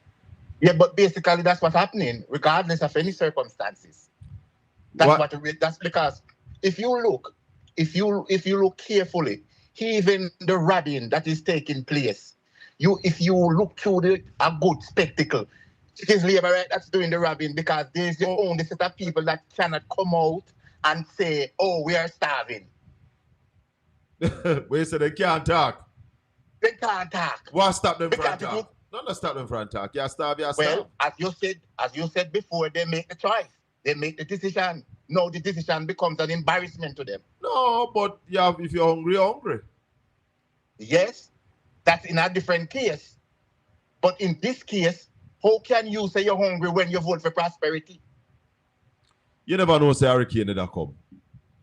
And the Prime Minister tell you that the economy is doing well. So if you believe the Prime Minister, you believe that at this stage would have money to do some things. And I do believe that some things can be done and it must be done. Well, as far as I see and you see, nothing is being done. So I think we are in a bit of illusion here. We are in illusion. Yes. So what do you expect? Well, based on what I see, if we don't come to senses fast, then the next thing is judgment. Judgment. Yes, judgment. All right. Because this man, lack of vision, lack of empathy, lack of everything that is ethics with morals and everything. The man is a low way, not even high way. The man is a low way criminal in every sense of the word. All right. And for us, go ahead. And for us, and for most people that are being silent with it, silent in any court of law is consent. So all of us are consenting to our own judgment. All right, my brother. Thanks for the call. All right, Mr. Bell. Yes, Madam Producer. Let me just accept the call. Caller, hold on 1 second for me. All right, go ahead, hello? Caller. Go ahead. Yes, caller, go ahead. Yeah, Colin, good morning, sir. Good morning. What you do? All right, good. Let us zoom in on content Manchester, where the water is rising. Yeah. The whole world know that anywhere central Manchester and all St. Elizabeth, those were backside countries. Yes. Right? Now, you want to tell me that with all the backside companies in Jamaica, in Newarton, St. Anne, all over, these backside companies don't have portable pumps. That's one of the things when I wonder when I listen to the brother from the water authority. I wonder, so you never say to you, so what happened to pumping it out? I never. No, right, not you, the producer. Exactly. We're listening to the news on our way Thursday while he was on RGR. And I was saying, so what happened to pumping out the water? Why you have to wait till 2 months since water, why you don't pump it out? Exactly. And if you know Central Manchester quite well, those have hills and valleys. The backside company mine and creators. There's a lot of runoff. Backside company depend on water when they are mining to pull water out of these areas when they are mining. And this is simple common sense. Even on the Winston Jones Highway down there, there's a lot of wastewater that the backside would use from the days of Alcan. And you want to tell me, even if there is not no huge pump, industrialization water pump, you want to tell me that the government of the day cannot get a few pumps into Jamaica and have that into Jamaica by hours? In hours? I not think so deep, brother, because Thursday, while we were on our way back from Westmoreland, we were listening to the news that the head of the water authority was in an interview with Dean Jackson Miller. And all him attacked me, I said, what happened to pump it out? Why we not pump it out? Why we not pump out Cave Valley? Some of these places can be pumped out. Exactly. And I know this for a fact. When you are mining backside company, I guarantee right now they don't even need to come out of Jamaica. The backside company has powerful water pumps, huge pumps. Conventional pumps that can pump out these water. We are talking about huge pumps that's probably sitting, not being used, and the government cannot utilize this. Dumping in food on the people. When are we going to mitigate the issues? Just giving the people food is one, but when the mitigation will start. Exactly. And restoring people's lives. Yes. Not just restoring buildings, but restoring people's lives. Exactly.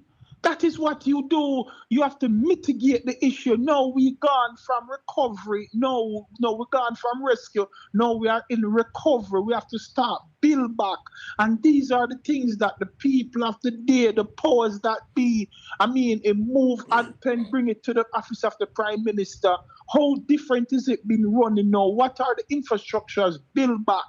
People are dropping off of trucks. I see where good Samaritans are giving out food, but the people are bomb rushing. Why is it that we cannot get the people them join a line in an orderly fashion?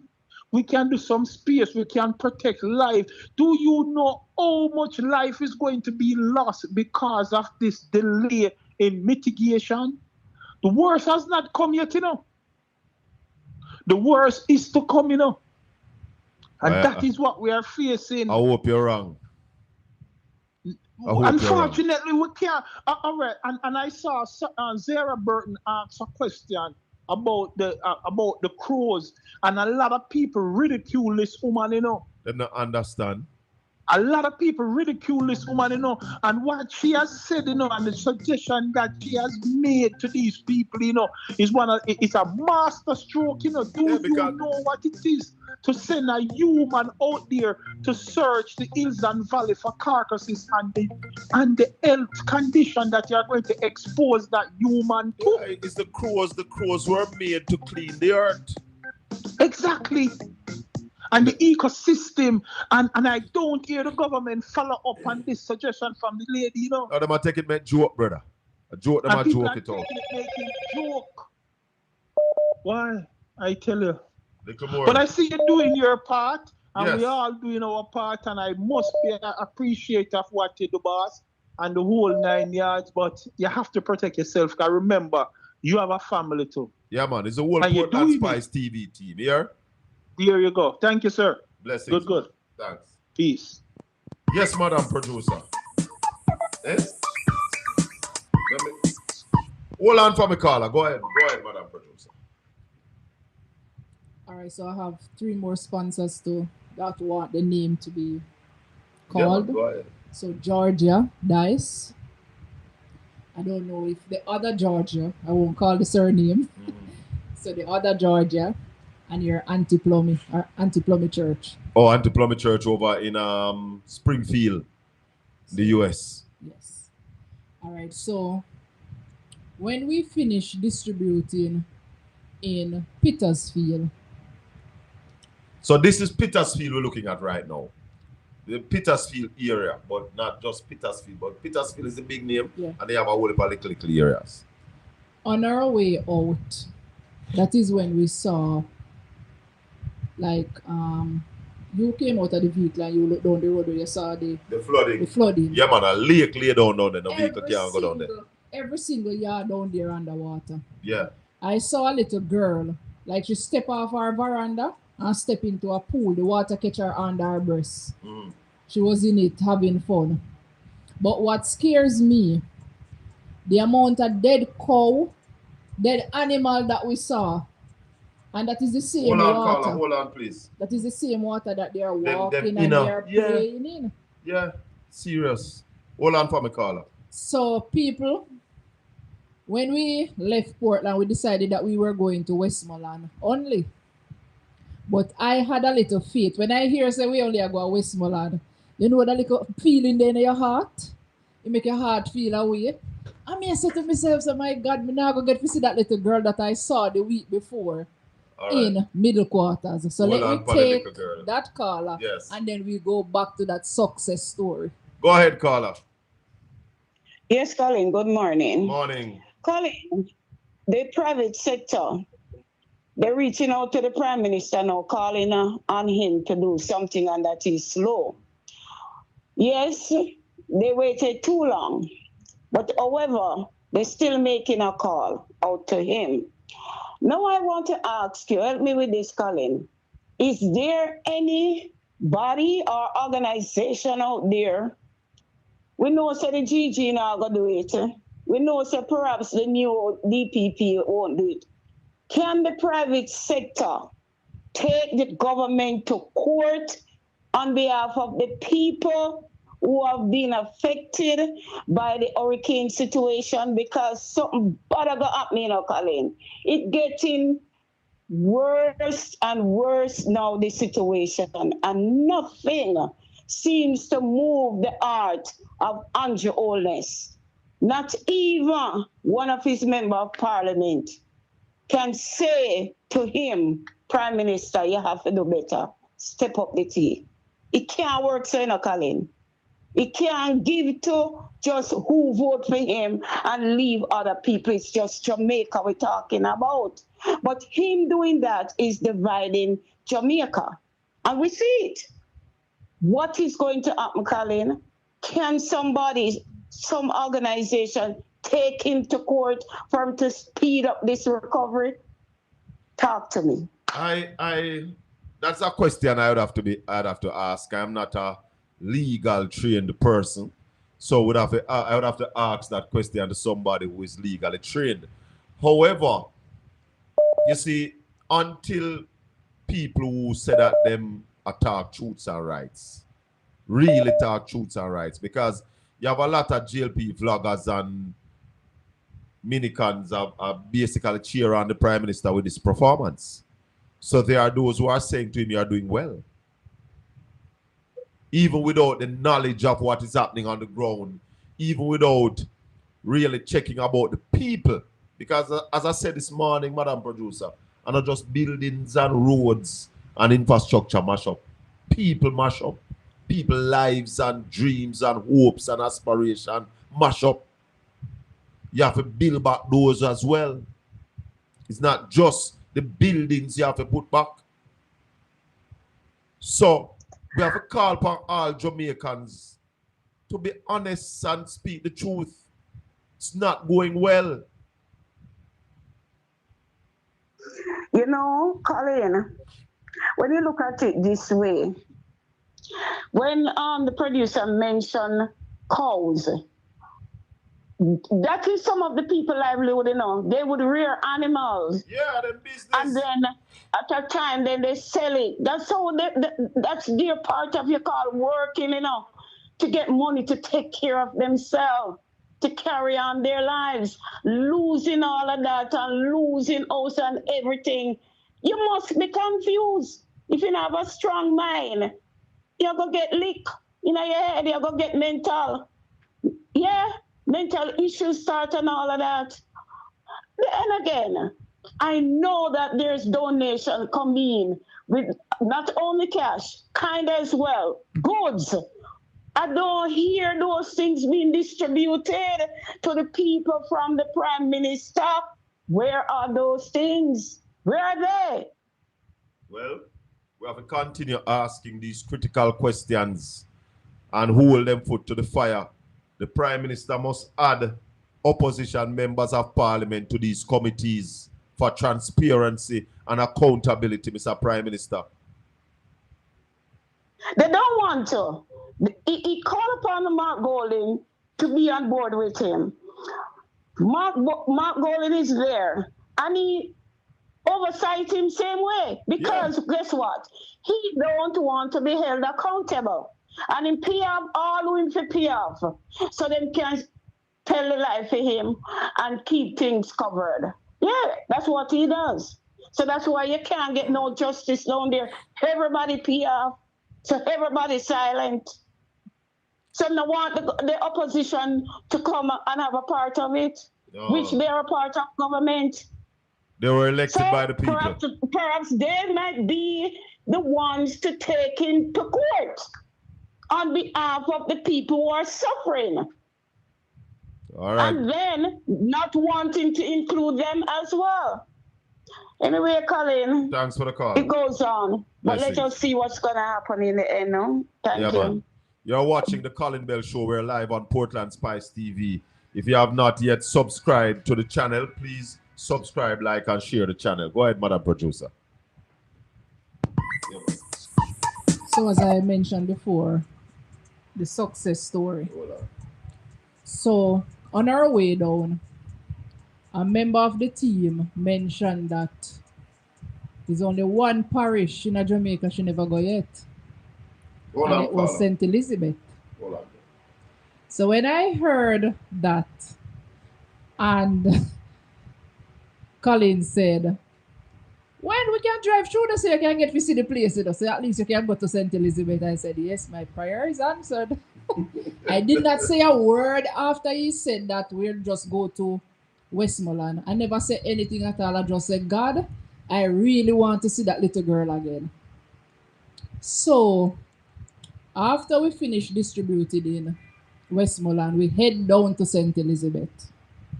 And people, I remember the place like it was yesterday. And what made it so easy, because nothing at all no move from last week until now.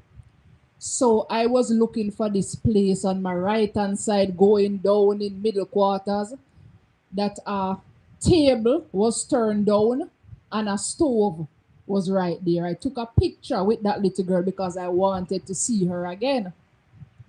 So when we reached at the place and we stopped, I saw the table and we stopped. I came out of the vehicle and I saw that young lady on the screen now. Not that one, the other one, and that one right there in the gray top, right? And I saw her and I came out of the vehicle and she said, you know, I remember your face. Are you me remember, you know? And I said to her, I am looking for this little girl. And I showed her the picture. And by the time I said that, I looked down the road and I saw the little girl sitting on the wall.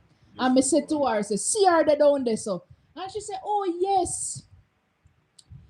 And people, I cried. I cried. The role on that visually gave us to give to a little girl, she got the role and I saved the role. And everybody on the team is still wondering how I save 5 food package and 4 bread. Because I know deep down in my heart that I would see these people again. But one of the things that the girl said to us, Because last week, Friday, she said to us that we were here and we are here today, Thursday. She said to us that she have a sister who lives in America. And she have a sister who lives in America. And since the hurricane, the sister was worried because she couldn't get in touch with them. She have a sister in Canada. And the sister in America saw the video on Portland Spice TV when we visited last week, Friday. Sister named Karen. And the sister sent the video from Portland Spice TV to the other one in Canada. And that was when they know that they were okay. And when she was telling me, my body full of cold bump, even now that I am talking, because I am saying, you know, we just take this thing simple. Portland Spice TV, we just go out and we just do this and we do that because, you know, we love people. But when she told us about how her sister felt, seeing them on Portland Spice TV, it bring a bit of joy to my heart, knowing that we could have done that. Make that connection. And I believe deep down in myself that God answered my prayer and lead us there so we could have this story to tell this morning. Wonderful story to know that Portland Spice connected the dots. Somebody was abroad worrying, can't hear from them family. Watch Portland Spice TV and see them family on Portland Spice TV alive and well. Conrad. Obi, drop off. Hold on, let me get him back. So we had him online. Obi? We're trying to get back. Oh, yes, it's on hold. Yo. Hold on. All right, so we have Conrad on the line again. Yeah, Obi, you said you wanted to make a further contribution.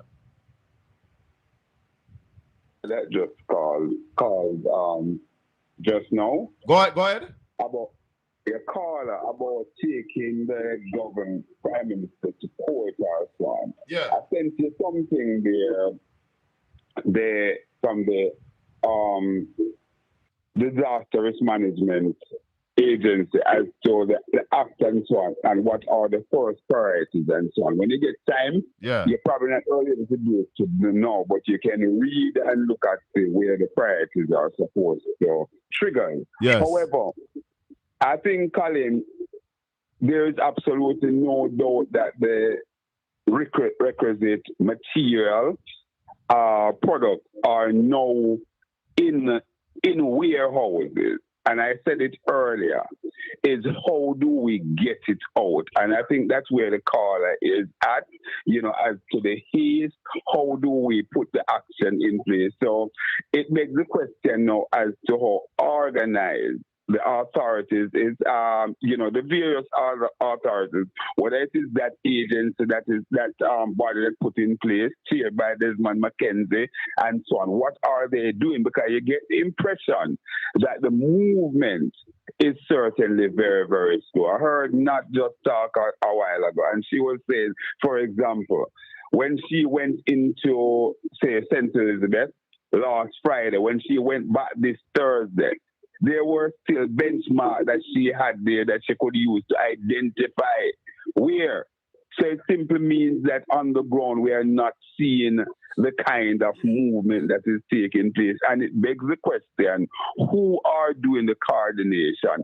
Are there local teams that are assigned to particular parish, assigned to particular communities and so on? Because what happened, I know that we are flogging the heart, beating what you almost describe as a dead heart, after the criticism and so on about the Prime Minister and all that sort of things. Where I'm at, Colin, I want to know what, and I'm not saying that the criticism should not come in, because certainly when somebody has a job to do, then you have to question what the person is doing. But I think where we are now, we have to look at the solution. What is in place? And ask those questions. Are this in place, that in place, so we can really see the throughput? So we can start to see communities come together back in our size, in our particular way. We know that a lot of the structures that people are going to go into for the time being, it's going to appear in various forms. Well, it's going to be board structure, it's going to be what is happening, how are things going to happen. So, for example, what we know for sure... Hold on, Obi. Hold on a sec. Hello, good morning. Welcome to the Colin Bell Show. Hold the line for me, soon forward. Yeah, Obi. Yeah, Colin, based on what we understand for sure, we can talk about a situation that is probably on the way as we speak right now in Northeast St. Elizabeth, in Jesse's constituency, that she's starting with a build out, I think, of 11 houses I hear about, and so on. So what is happening elsewhere? How things going? How the land is being cleared? Most of these houses houses were destroyed, and this is land that the people own. So everything is there for the rebuilding process to start. And I also want to just quickly, Colin, use the opportunity to congratulate former Member of Parliament Lisa Hanna. I saw her the other day. I think she had blundered when she appeared on the television, international television, and said that the government had everything under control. I think she had blundered in that, but we saw her now on the ground physically, and we saw where she's doing the thing across the line, bipartisan. I saw her with MP Flight Green. As a matter of fact, she was actually lifting mattress herself, and I saw her down there in Dayton Campbell as well. Giving so I want to comment on the effort. 2 container houses, I think she gave in Dayton Campbell's constituency. Yeah, so we want to really look at, because you see, Colin, it is easy for us to point out the ills, but we also, in all of that, has to see moments in time when we have to give credit. And it can be just about rare and things like that. If we're really and truly serious about this rock called Jamaica, we have to basically look at the positive and also highlight the negatives. Right now, let's call on the government to up the ante in terms of the distribution and start communities in even their small way being rebuilt, Colin. That's what we want to see. Yes, man. Give thanks. I'm taking the next call. Bless you. All right. Yes, caller, go ahead. Mr. Shaq. Well, sir, my brother. Big up yourself and blessings. Blessings and thanks, man. Talk to me. I watch your video there, man. See out there. Eh? I watch your video there. See out there, Yes, man. Yes, man. We do our part, Yeah. Respect. Why is that disaster boy now forget Can't forget this. This is gonna be a part of our history for a very long time. Yeah, man, devastated bad. I'm visit to COLIN TV. COLIN Smith TV. Who? COLIN Smith. Samson Mary. Eh. You don't know them? No, not really. They have a video where they go out and give out some things down at Westmoreland. You know the video where they chuck. They run down the chuck. Oh, that truck they were in a run down. I never know say that. So why the trucker drive if you carry the stuff them to give away? Why you not stop the truck and give away the things them? Because it look like if first truck when they unloaded on bigger truck, you know. Yeah. Yeah, there was a lot of thing and there was a kind of desperation, you know. It never have the crowd and the control. Oh, it never have the control. Yeah, so that truck they did finish. Anyway, and try to finish that truck there. But I guess them the tired because they work right through the night, you know. Oh. But what them should I do, I say I give a little advice for in the future. Whether him or anybody else, when them give the thing them forget two line up the senior and the younger people them. Yeah. And don't give all the stuff them until they incorporate. You understand? Yes, man. And then if you have anything for the children, then I must pack you out different for the children. Yeah, man. You know, I give my take on that. Yes, but I see one little thing in the news where the Prime Minister hired the generator them. I lend them out. I lend them? You see, I'm saying I do it as a loan. Him say I like him, I hire them. And I lend. I lend me here, him say. Loan. Loan them out, eh? Yeah, man. But you see, my brother, I'm not going to beat him on that because one of the things is you have to remember that, and like you have, we can't give everybody one. And if you put one for use in our area and that area electricity has been restored, I believe that that generator should move to another area. And I also want to tell you that I believe that the government should keep some in stock, keep them at the army. They must be accounted for because this disaster can happen again, you know. You understand? Yeah, so keep some in stock. So I'm not going to knock him for that. They have to be a system. Well, I understand the loaning thing where you have to pay for it. No, not charge you for it. I lend it to you. Okay. I lend you something. All right? Yeah. All right. Respect. So if you lend them out and take them back and have them, store them for another eventuality, I'm not knock him. Talk to the people. For election. Eh? He's going to store them for election. No, but if we see any generator give an election and them top the man, then come on. You can't stop it. They must be accounted for. The army, give them to the army if you make the army do that and keep them. Because we must have some things in store for natural disasters. We are disaster prone. We get a hurricane last year and one this year. We might, with this year Prime Minister, we might just get one more next year. So last week, at the end of the show, I said something about the soldiers that I saw distributing water the Friday. And I saw... Hold on, Auntie Dan. I saw your friend on Facebook. Who am I, friend? DP.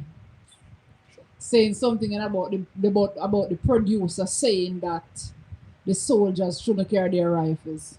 All right, let me tell you something. Hold on, and him say something like, maybe you shouldn't be on mic. I don't know. I think I saw something like that. But I just want to remind him that same way I gave him a chance, then I am giving other people a chance. You know, you see how you stay? You know, other people get the opportunity. I gave you an opportunity, and I am giving it to other people. And I will not stop giving opportunities to people.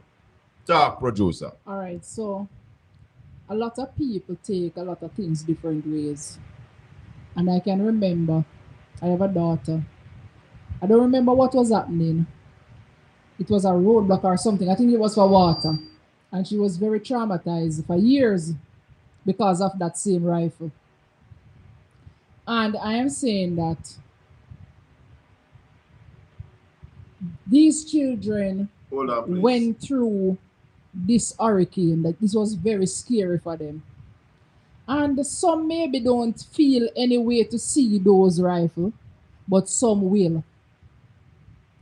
And people mental state, we need to think about people mental state. So I was thinking about the mental state of some of these people when they saw these kind of things. Somebody saying, Mr. Bell, another hurricane is brewing in the Caribbean. No frighten me. We have a call on the line. Go ahead, caller. Yes, good morning, sir. Morning. It's just two things we want to point out.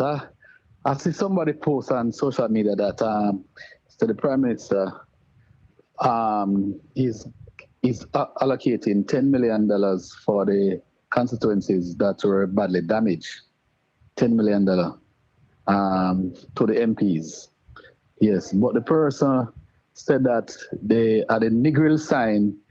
To build a sign in Negril cost $12 million. Yeah, and I think the one in Montego Bay costs more. Yes, so I just want Jamaican people to just allow that to sink in. And the next thing what I'm disappointed in that is the shelters.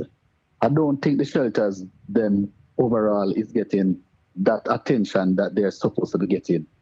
It is very distasteful to see the videos them about Petersfield. Yeah. About the security concern and the bathroom and these things. The international media have it. Yes. So it is not a good look on the government. So that is what I might take this morning. Thank you for the call, my brother. Yes, ma'am. We have a caller holding. Go ahead, Auntie Dawn. Yes, Colin, and to everyone, I'll begin. Glory to words, glory to sound, glory to power. I am happy listening to your producer.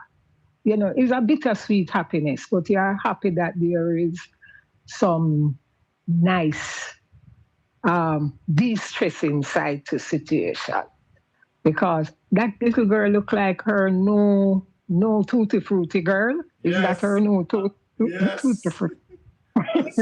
I didn't see him. Yes. May I try find the video of the producer cry when he see her?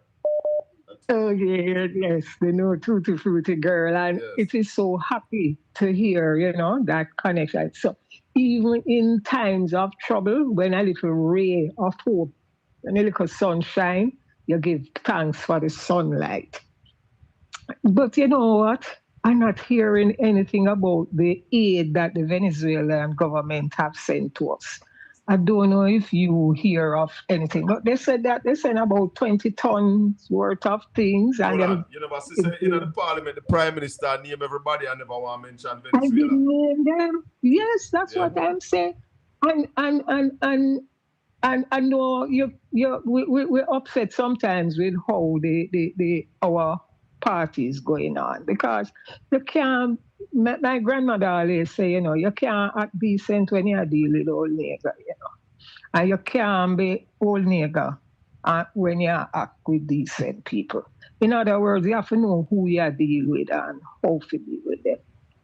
Yeah. The PNP must call out that the Venezuelan government has given us things, and they one of the first set of international assistance that we got. So I mean, I know the whole of them stress out. I mean, me stress out to other people. It's not even like you who have gone there. So they are to say something, the ones them when I get badly battered. But I am sure they know that the Venezuelan government, so they should say something. Yes. And I know it isn't too late. So I'm hoping, whether it's the ones in town, Julia and Angela, you know, when you're so badly battered, you say something, man, because is the PNP MP, them did have to call and forget assistance. So them not bother going like, you know. Anyway, this thing here, Another thing I want to ask you, Colin. Yeah. What you expect of the opposition? I hear Conrad say something a while ago. So it's like you're flagging a dead horse. What can the opposition do other than try look some little things and do what they must do? Help where they can help us. So what else? Because in Parliament, it's neither here nor there. I want the opposition to be vociferous. In fact, when the man come with him $10 million, me did want everybody will ask question. With ask one him voice. How much people, how many persons you think that $10 million can assist? How many people do you think need assistance in my constituency? How far you think? Ask him about that $10 million because it's rubbish. Yeah, well, yes, I agree with you understand? that. So that's what I want from them. They must be able to talk that, listen, people are suffering. Dayton said Dayton said 2,000 houses have been destroyed in my constituency. But even because if I even two say it, him just anything him now I hear him just dismissing out. That man show say he doesn't care. Him listen, him come across as somebody that is willing to sit and listen to anyone who not singing the same out of the same song like him. And even if we're going to sing, remember Sankey have different song hymns in it, you know. And chorus. You have to be singing the same song where him a sing. Yeah, the same. So it's not even from the same book. It's not from the same book. It's the same song you must sing when him singing it. Because they weren't pleased with the one man will come out and tell you what is happening in Alan Bamboo. No, they're never pleased with him. They're never pleased with Marlene either. Well, she can manage herself, but him is a first timer. Because even though he was coming across, you know, him never so confident in talking and in pleading his case. Yes, but him look uneasy. Him uneasy because him step out a line. All right, so Auntie Down, we'll try to wrap up before 12 o'clock. Some people in the chat room, they never tell the producer in the chat room about 3 hours show. 3 hours show. All right, Auntie Down, thanks for the call. All right, so take care. Yeah, man. See that Bridget there that called me a couple of times. Let me try and touch base with him. Madam producer, where you gone? You finish? Or it's breakfast time? Chris. You on live? Yes, man. We're still live. What on? Colin, let me tell you this. You can't plan corn and repeat. No. No. And if you employ people who have bad behavior and expect them to change once you employ them, it's not going to happen. No. Donald Trump tell the American people, say, listen, I am if you do a job, I know who I was and I'm going to do the job. Yes. And so now people lose them food stamp, them health care, but they knew who they were signing up for. You understand? My big concern, Colin, I'm listening to you, man. My big concern, Colin, is this. We know from the former administration, which when I say former, the last government, and they got reelected, that there was a lot of money that was missing. And if any Jamaican think that these guys don't intend to do the same thing again when this money start coming, then I have an island to sell you. These guys are, you can't, the leopard won't change and spot people who love money and put money over everything. Will do the things that they do to gain money. They're not going to all of a sudden find religion and change. That's not who they are. You understand? Yeah. So my hope is that in all of this, the people that will come out, even if them take what them to take, the people will come out a little better off ahead. Yes. And we can use this as a thing to transform the island. We have a chance, Colin, to put in real good infrastructure and build out real good housing stock for the people. If we do it the right way and don't take the money and waste the money, but I don't have any confidence in these guys that they won't do all of that. And that is the problem. And even when we're looking at growth, they have not been able to grow over the last 10 years. with the entire country. How them are going to grow now with half of the country? They can't do it. Exactly, Colin. We are on our backside. Yeah. And if you look, Colin, by the way, let me say this to you. Corporate America has put in a hiring freeze in America. They're not hiring. As a matter of fact, they're laying off. Right? So this economy is struggling right now in America. And with the government lockdown and all of these things and inflation, I see yellow yam this morning for $6 a pound. And this is before $6 US a pound. Jamaican yellow yam? Yes. Wow. So I mean, I you know, yellow yam heavy, a little piece is $15. Yeah. You know? 1 pound can't. So, 1 pound are just for me alone. Exactly. So we are in a real bad situation because, as Mark Golden said, and all of you guys said, which was true, and Ralston said, the agriculture infrastructure was bad before. Yes. And now it's completely devastated. Exactly. Right? I expect to hear the agriculture minister coming out with a good $10 billion to pump into agriculture in the areas them going to damage and get some cash crop going, some little thing for export that we can save ourselves. We in big trouble, Colin. First of all, we don't hear all of the municipalities should have a plan of where them go and get rid of this amount of garbage. Yes. And debris. These mountains of debris. What we going to do with it? We're going to bury it somewhere. We're going to burn it. What? We're not start move it yet. What we're waiting on to start moving it.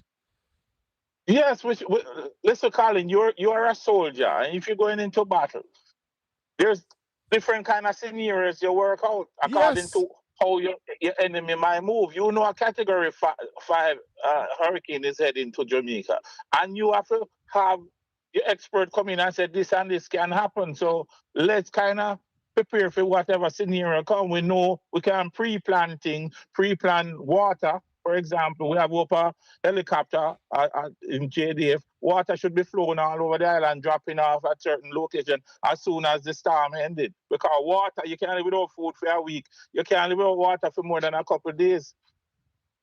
Somebody said that they were paying $6.95 for a pound of yam. Is what it's North Carolina. And at one time it was $10 a pound. It's absolutely true. Wow. So you know, that is having a slowdown on the sale of yellow yam, because of course when the price go up, sales fall. That's how it works. You know, and not a lot of people can afford that. It is a luxury at $6 a pound. Terrible. Well, Chris, I was bigging up Andrea this morning, and people need to know that she's from out of St. Thomas, and she's at Home Depot. And Home Depot will be sending over $1 million worth of relief stuff to Jamaica starting on Monday. I want to thank them very much for that, you know? Yes. He's been working behind the scene. Yeah, man. Mrs. Andrea Campbell, big up yourself and thanks for your work. Anne-Marie Campbell. Mrs. Anne-Marie Campbell. Thanks for your work. Yes. Thanks for all that you are doing. We know you're a humble soul, you know, and come forward and big up your chest, but hey, thank you very much. St. Thomas girl. Man. Yeah, man. All right, Colin. I'll talk to you a little more. Yeah, man. Yeah. Yeah, man. Yeah. Some other producer, your time again. So I just want to say again to all the people who sponsored whatever you did, we were happy to go on your behalf to serve the people, our brothers and sisters who are in need. So thanks again from Portland Spice TV, Boston Beach Complex, and everybody who supported. Thank you. Anchovy Hardware, Carnation Bakery. Big up on yourself. Everybody who send them little bit. And we still have some money we're not get a chance to collect it, you know, because the lines have been very long. But until the knees. Yeah, man, we are gonna collect all of them and hopefully we can do something again. Hello, good morning. Final call this time. Yes, sir. Yes, morning, Mr. Bell. Yeah, man, how you doing? I'm all right. I want to speak to you off the air. All right. But just just to say something quickly. Yeah. I hear an excuse being bandied about that it's the first time a category 5 is passing through Jamaica. We all know that yes, it is the first time. But guess what? For the people who are suffering, that really matters not. The people who are still hungry, that really matters not. You understand? They need help. So this thing I would say, the government and the Prime Minister trying to do like, they want to do everything for themselves, by themselves, to make themselves look like the star. That cannot work. You understand? Just remind them that if it feel them going rabashala. Continue, Carla. It's not even a matter if it fails, right? At the end of the day, the people will suffer. You understand? The country will suffer and the people will suffer. But at the end of the day, it's not something for anybody to try to say, all right, I am going to be the one to fix this by myself. It needs everybody. All hands on deck. All hands on deck. You understand? Yes. All hands. And you said something earlier when you said, boy, them should have a WhatsApp group with our 63 member of parliament, and I support that. Well, I hope it exists. I'm going to find out. But I hope that exists. Because all members of parliament should be able to talk to the Prime Minister directly. The leader of the opposition and opposition MPs should all be involved fully. Yeah, man. You understand? Yes. And it's not just coming to parliament and saying that, I will not politicize this. People need to see that happening for faith to be in the process of recovery. You understand? Right? So yes. They need to change up their approach, because right now their approach is as if, all right, this is an opportunity for me to be the star. That's not what is called for right now. No. That's not what is needed right now. It called for leadership. Leadership. All right. Leadership in this crisis. Thanks for the call. Can I call you back off here? Yeah, man. Just give me about 10 minutes and call me. All right. Blessings, my brother. Yes, viewers and listeners and subscribers, I want to thank Shaka D, the man who drive the bus. I want to thank Vinette. I want to thank Tash Watson. I want to thank Delcia Thomas, my little sister, the producer, and all who contributed to the trip. And I can't tell you when yet, but we're doing something again. We're definitely going to do something. We're doing something. Can't tell you when. As soon as we have adequate stuff, then we're going back down there to give the people what they want. We know some of the things that they need, and we want to assist.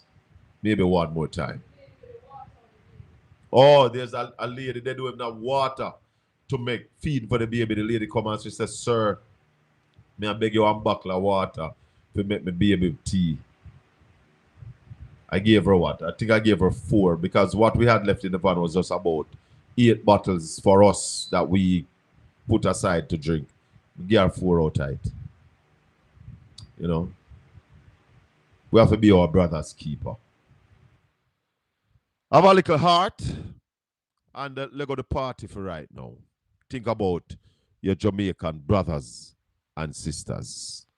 We're going to be back with you Monday evening. May the good Lord continue to bless and keep you. Make his face shine upon you and be gracious unto you. The Lord lift up his light and give you his peace. Until we meet again,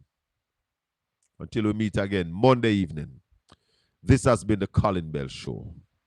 Colin, why is the government not engaging the US, UK, and Canada to send engineers? I think there are some engagements being done, but the government is moving on slow. Have to crack it up and move faster.